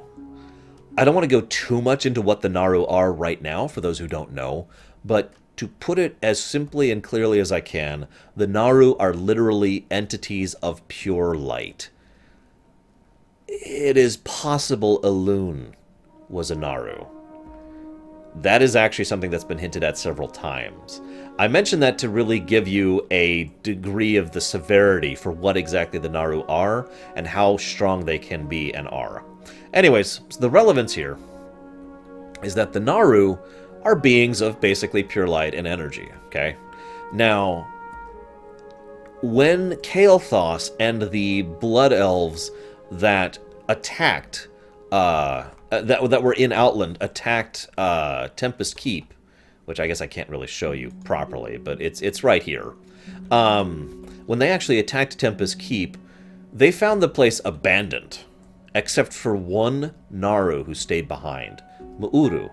Now, we know now, and we suspected ever since, that that Naru was staying behind on purpose, deliberately and specifically to do what this was, that this was all part of a plan. Basically, that Naru had a vision, or one of the Naru had a vision, that the only way to redeem the Blood Elves as a people, to save them, was for one Naru to sacrifice its life for them. Now, I want to stress this, because you remember what I said earlier about the Sunwell being reignited, basically being why the Blood Elves didn't get genocided, and eventually all deteriorate to the point where they were all mindless beasts, or dead, or worse? All of that was avoided because one Naru decided to sacrifice itself for them. So Kael'thas captured Mu'uru, and again, Mu'uru didn't put back any resistance at all. Kael'thas then sent Mu'uru here, to Silvermoon, as a gift. And what they did was they were able to rip the light from it. Now, I want to stress this because this is not what actually happened. Basically, they were able to use Mu'uru as a way to piggyback themselves to reconnect to the light. I haven't really talked about the light yet. The light is the opposite of the void, first and most obvious thing. But like the void, it is an energy source that tends to be of a more positive nature. Something that reinforces, heals, cures, that kind of a thing, as opposed to something that takes away. It adds rather than takes away. I think that's the best way to explain the difference between the light and the void, okay? So, Mu'uru functioned as a, there's a medical term for that, I can't think of it, an in-between, between them and the light, enabling them to connect to the light, and therefore have a temporary solution. This is also how Blood Elves could play Paladins, because they artificially reconnected themselves to the light by going through Mu'uru. Now, obviously, you'll notice Mu'uru is no longer here. That's because when Kael'thas stopped pretending and officially declared his allegiance to the Burning Legion, one of the first things he did is he came here to Silvermoon, took Mu'uru back, and dragged Mu'uru to the Sunwell. And we'll be seeing him there, and I'll talk more about it when we get there. To summarize, though, most of the people of Silvermoon saw that as a pretty horrific betrayal, which I find hilarious, because if Kael'thas hadn't done that, there is a chance we might have had a really sticky, messy situation, with people still being loyal to Kael'thas, even despite joining the Burning Legion. Because, yeah. Of course, that's not what happened. Kael'thas did that, and basically everyone took that as a horrific betrayal of them, and were unwilling to support him after that. So he lost most of his support here, and Lorthamar officially and formally took over. Ah, okay.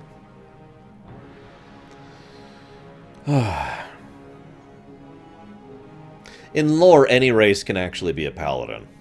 It's not hard. All you need is a connection to the light, and of course, tremendous martial skill and strength. So,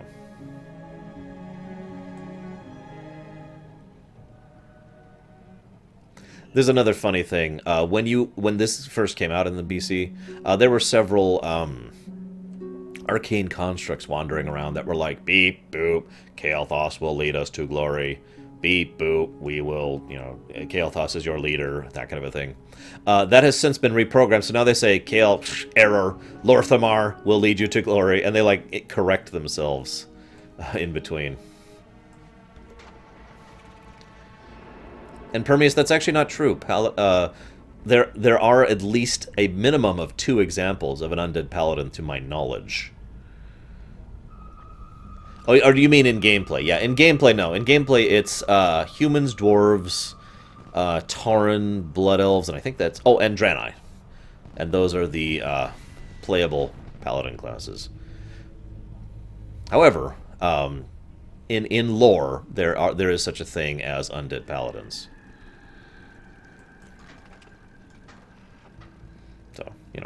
So we're going to go see Sylvanas now. I'm going to talk a lot more about the Undercity later. I feel like it's a better conversation served for later since we're literally just going through here. This place, in very, very, very brief... Yes, I am Arthas. In very, very brief, this place was actually built by Arthas during his tenure as Death Knight under the command of the First Lich King. So... That's kind of cool. Sylvanas basically took it over when she moved in here. A wonderful place, rotting standards here and there, kind of cobbled together. Very, very Scourge architecture, because, again, it was actually made by the Scourge. None in particular, Nicholas. I'm excited about all of them pretty equally. I suppose there's a couple stories I'm most looking forward to seeing. Like, Ashbringers, to use one example. Yeah, as Thohador points out, it may hurt them, but they can still wield it as long as they have the willpower for it. It's kind of an interesting inverse of the situation with Fel Magic that I talked about earlier. You know, you can use Fel Magic. Anyone can use Fel Magic. It's damaging to you. You just have the will and strength to retain it. It's the same thing with Undead. They can use the light. What joy is there in this curse? Okay, so we're going to turn in... let's do this in order. We're going to give her her necklace first. And you are... What's that there? That necklace looks familiar. Give it here! So this is an interesting one. After a lingering moment, the lady seems to become aware once again of her surroundings, composing herself. You thought this would amuse me? Do you think I long for a time when I was not the Queen of the Forsaken? Like you, it means nothing to me, and Illyria Windrunner is a long dead memory. She drops the amulet to the ground. You may remove yourself from my presence, Hunter. We are the Forsaken. We will slaughter anyone who stands in our way. She looks down at the discarded necklace. In her sadness, she incants a glamour, which beckons forth highborn spirits. The chamber resonates with their ancient song about the Sindorai.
Sighing, Lady Sylvanas Windrunner kneels down and picks up the amulet.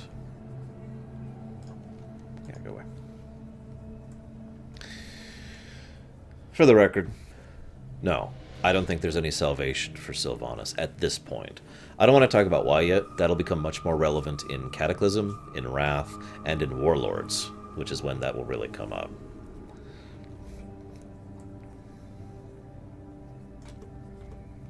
Our enemies will fall. We will have justice. Just as a point of note, the actual translation for the lyrics that she just sung, I'm not going to sing it. I don't have that kind of a voice, especially not when my throat hurts. By the light of the sun, children of the blood, our enemies are breaking through. Children of the blood, fought by the light. Falling children of the blood, they are breaking through. O children of the blood, by the light of the sun, falling children of the blood, they are breaking through. O children of the blood, by the light of the sun. O, the sun. And that is the actual lyrics for the song. Not the most complicated lyrics in the world. I have no time for games. So, let's finish our political side of this, shall we? It is done, then. The foul traitor got what he deserved. And you did this yourself? An impressive feat that proves your race remains worthy. I see that Lorthamar has additional loot that will greatly improve his relations with the trolls. With the orcs, is what that's supposed to say, and their warchief. I haven't lost any love for my homeland or its people, as you know. I've fought tooth and nail for Silvermoon to be allowed a place beside Undercity and Orgrimmar at the negotiating table. This should silence any opposition. Take this letter to the warchief in Orgrimmar. As leader of the Horde, he will have the final say in accepting your race's pledge. I've added my own seal as a personal endorsement. And then she gives directions to get to Durotar. What are we, if not slaves to this torment?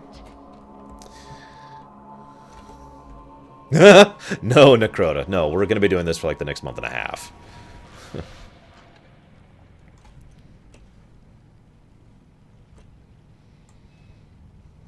All right.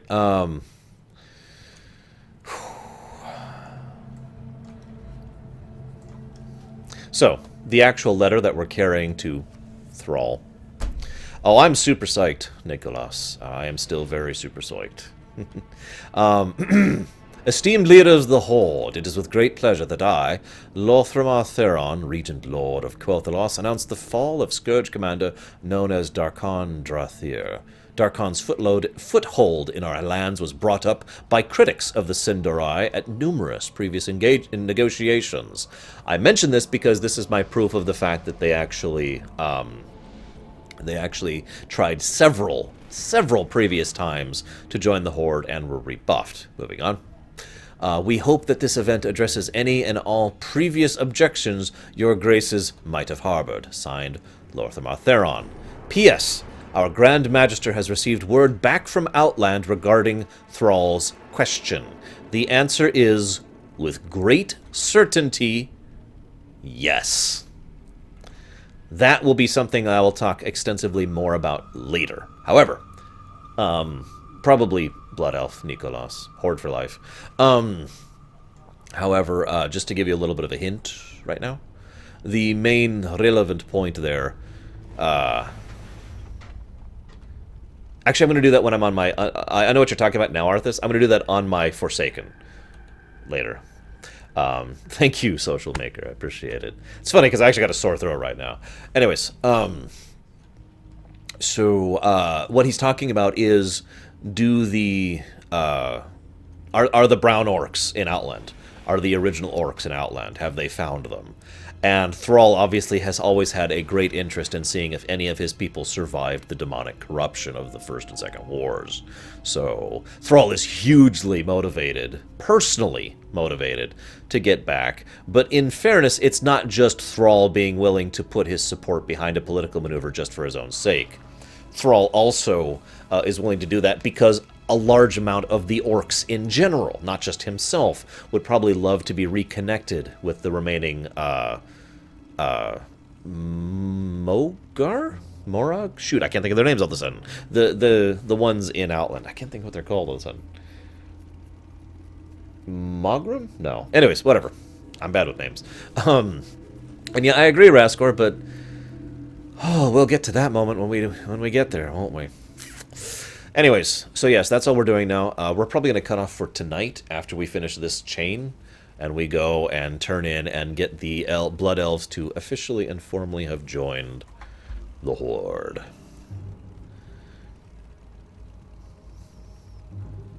Mag'har, thank you. The Mag'har, yes, that's correct. I knew it started with an M. I was right there. The Mag'har. The Brown Orcs, if you will. In brief, the Brown Orcs are those who have not been corrupted yet. The monks, if you're referring to the Pandaren on the Isle, Godric, which is what I'm assuming, they're actually just roaming around the ocean, just like they always have. The monks do not actually, in timeline-wise, do not actually join in until after the actual cataclysm happens, because that's the event that triggers them leaving to the outside world. So, I have no idea who Kristen Ritter is. I'll just assume that she would do a good job of this. You know what's funny is you're probably sitting here thinking, man, this is really boring, isn't it, Arch? Sitting here waiting for the thing. They've actually sped this up considerably and done a few other things to make this a lot smoother and better of a process than it used to be. Also, by the way, I'm not really talking about this area like at all. There's a lot of lore to discuss in Tersifal. I'll discuss that when I do my Forsaken character, because, duh, I suppose. Speaking of which, here's our ride. Ah, Captain Placeholder. I have to admit, a part of me really wishes Captain Placeholder was still here. For those of you not aware, Captain Placeholder was an NPC you could literally talk to, and rather than getting on the boat like we are now doing and riding it across the ocean, he would just teleport you over there. They added a bunch of NPCs and other convenience features to this, just little bits of flavor. This is, of course, primarily, patrolled by a couple of Death Guards, not Deathstalkers, so normal guys. Thank you, Godric. I do try to interact with my viewers quite a bit. This is pretty much primarily a goblin ship, even before the goblins really officially joined. There's actually vendors down here, which you can repair and sell stuff at, which we're actually going to do while we wait for this to move along. There we go. There's a little observation deck you can join here. You know, the lament of Captain Placeholder. Also, one of the things I love... Oh, this is not one of those ships. Some of these ships have a different design. I'll point it out when we show up on one, so I'll get there.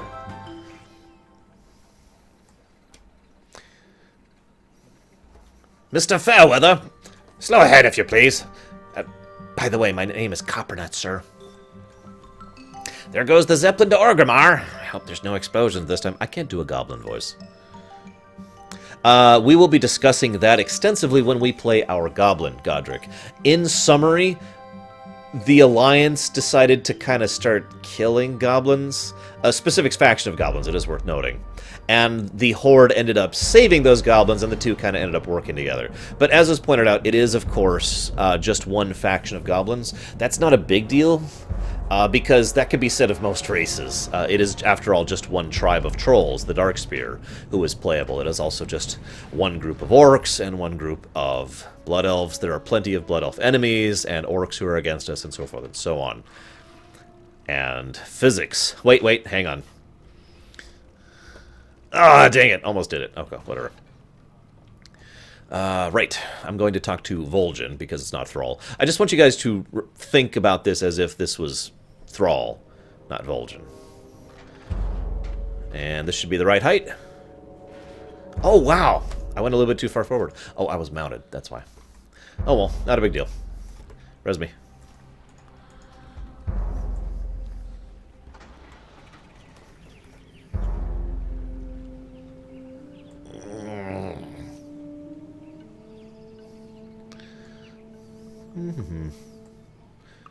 Because I'm about to log off this character and never play it again. Also, we'll be talking more about Orgrimmar when we get there, too. Probably going to talk mostly about Orgrimmar during the Orc or Troll playthrough, one of the two. Greatest war chief the Horde has ever had. Well, okay. Are we talking about all the various hordes? Because there are several hordes. And I actually have a list of them, just to remind myself. I think there's 6 hordes total. But if we're talking about the Horde, there's only ever been 2 war chiefs of the Horde, Thrall and Vol'jin. So, yep, it's Vol'jin right now, of course. Hey, Vol'jin. What's up, buddy? Listen, I want you to pretend you're Thrall for a second. It's okay. I think you're up for the task. The spirits be restless. You've been traveling far to meet with me, Blood Elf. What brings you to Orgrimmar? Well, I have the sealed letter. Sylvanas is a persistent one. She's even sending us a champion of Silbermoon. How does this change anything? Your people suffered. I like how they rewrote this to make it look like it's Vol'jin saying this, even though it really should be Thrall and lore. But anyways, your people suffered a great betrayal by the Alliance. You succeeded in fighting off the Darnassian attacks and the spies from Ironforge, and now you defeated a powerful scourge leader at the doorsteps of your home. Your worthiness is no longer in question. It is clear now that we need each other. Return to Lorthermar. Tell him I hear your message and accept. Welcome to the Horde, Elf. How can old Vol'jin help ya? I would argue they do not, no, Arthas. Because Blackhand and Doomhammer were the war chiefs of the demonic horde. So we've got the demonic horde. That's the first one, the one in Warcraft 1 and 2. The horde. That's the one... oh, shoot, I screwed this up a little bit. The Horde is the one that is the one that I'm a part of that has only had the 2 war chiefs, Vol'jin and Thrall, of course. We will persevere. Then there is the Dark Horde. That's the one run effectively by Nefarian, but it's the one that Rend Blackhand was in charge of. And then there's the Fell Horde. That's the one that's under Illidan in Burning Crusade. The Fake Horde, which is my personal favorite name for it. The Fake Horde is the one that Garrosh was running. And then there's the Iron Horde, which is, of course, the one in Warlords. Those are the hordes across the thing. It is also noteworthy that the Dark Horde actually has another title, and they almost did an entire another story arc about it called the Mongrel Horde, because the Dark Horde actually consists of a great deal of number of different races and creatures, and from different disparate organizations that have been pulled together by Nefarian. But they decided to scrap that and instead go with the Iron Horde. So...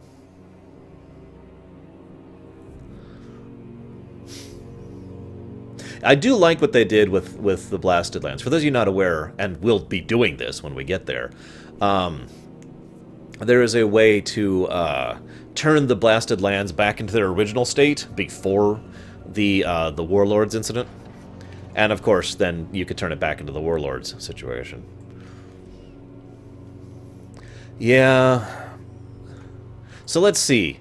How many people are responsible for Garrosh's rise to power? Well, Thrall blames himself the most, but I would actually say he is probably the least responsible. We've also got Magatha, excuse me, and the Grim Totem in general. There's the fault of Garrosh himself, who is, let's be honest, a terrible, terrible person. Oh, right, and the player character. But again, I don't want to get too much into that topic just yet. Anduin is a white. Assuming you mean, like, you know, basically, as I was defining earlier, you know, most of the game is gray, and then there's a few whites and a few blacks. I would define Anduin as a white. He is a definite, overall, massive positive for the setting, and a massively good influence for everything.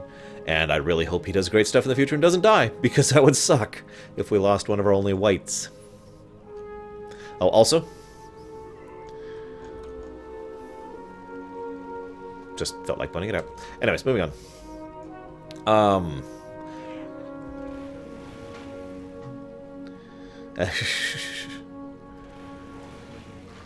Let's see. Yeah, I will agree. Anduin is pretty much the only reason I think that Varian has stopped being a racist, bigoted, warmongering, dull-witted idiot and has actually turned into a better person as a result of it. Varian himself flat out says that he is a better person because of his son in the Legion trailer, and a couple of other places as well, Pandaria being a big one.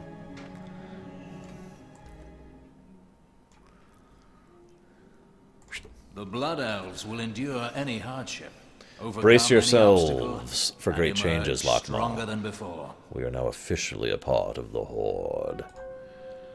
Dun, dun, dun. And that leads smoothly into what we're going to be doing tomorrow. So yeah, we're actually going to cut it off for tonight. I'm going to do a couple things to smooth out tomorrow's run, and hopefully that'll help speed it up a little bit. Tomorrow we'll be going through the Draenei starter zones, the tutorial zone, the starter zone, and the secondary zone. I'm going to define that really quick. I never actually did that. So a starter zone is literally the initial first place you start at. It's like this right here, Sunstrider Isle. Tiny little place, very tutorialized. It's there for people who have never played this game before, and to help introduce them into the story arc of that particular race, as I pointed out with the Blood Elves. The starter zone is the whole zone that also includes the tutorial zone. In this case, Eversong Woods is the starter zone for the Blood Elves. And then the secondary zone, every race has a secondary zone, and in this case it is the Ghostlands, which we went through for the Blood Elves. Like I said, that's true for basically all the races. For example, humans have the tutorial zone of Northshire, the starter zone of Elwyn Forest, and then the secondary zone of Westfall, and so forth and so on. So, you know, it's going to be like that. We'll be doing all of those in a bit.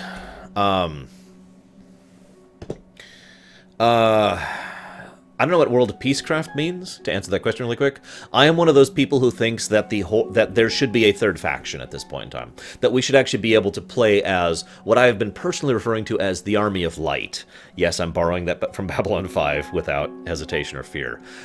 Because there should be people who work together with Alliance, with Horde, doesn't matter, no political affiliation. We're just here to go after the actual villains, because we have plenty of black. We have the freaking old gods, we have the Twilight cultists, we have the Dementeds, we have the freaking the other servitors, we have the freaking Burning Legion. You know, we have plenty of actual villains to go after, rather than constantly Horde versus Alliance. Just my take on it. I've actually done thought on how you would do it code-wise and lore-wise in order to make it actually fit, and it wouldn't be that hard, believe it or not, because that code already exists in the game. It would literally just be a switch that you could do, but I'm getting off topic. Yeah, kind of like the Romulan Republic. That's the Republic of Non-Idiots. I love that thing. But yeah, I would love for that to be a thing for us to be able to do. I have not talked about the Titans yet. The Titans haven't really come up in the Blood Elf storyline. We will absolutely be talking about the Titans in the future. There's a lot to talk about when it comes to the Titans, especially since I personally think the Titans are evil. But that's just my take on it. But that would ruin world PvP. No, it wouldn't! There's other ways to do world PvP. Let's see. Kev M, thank you very much for the kind thoughts. I hope most of you have been enjoying the Lorerun so far. I have been very nervous for today for some time. I had trouble sleeping last night. I was so nervous for setting this up, Lorerun. Like I said, I'm going to try to do better tomorrow. Try to do a couple things a little bit better. I had a few pause points. And hopefully you guys will enjoy more in the future. I will see you guys tomorrow for the Draenei starter zones. So, see you around, guys.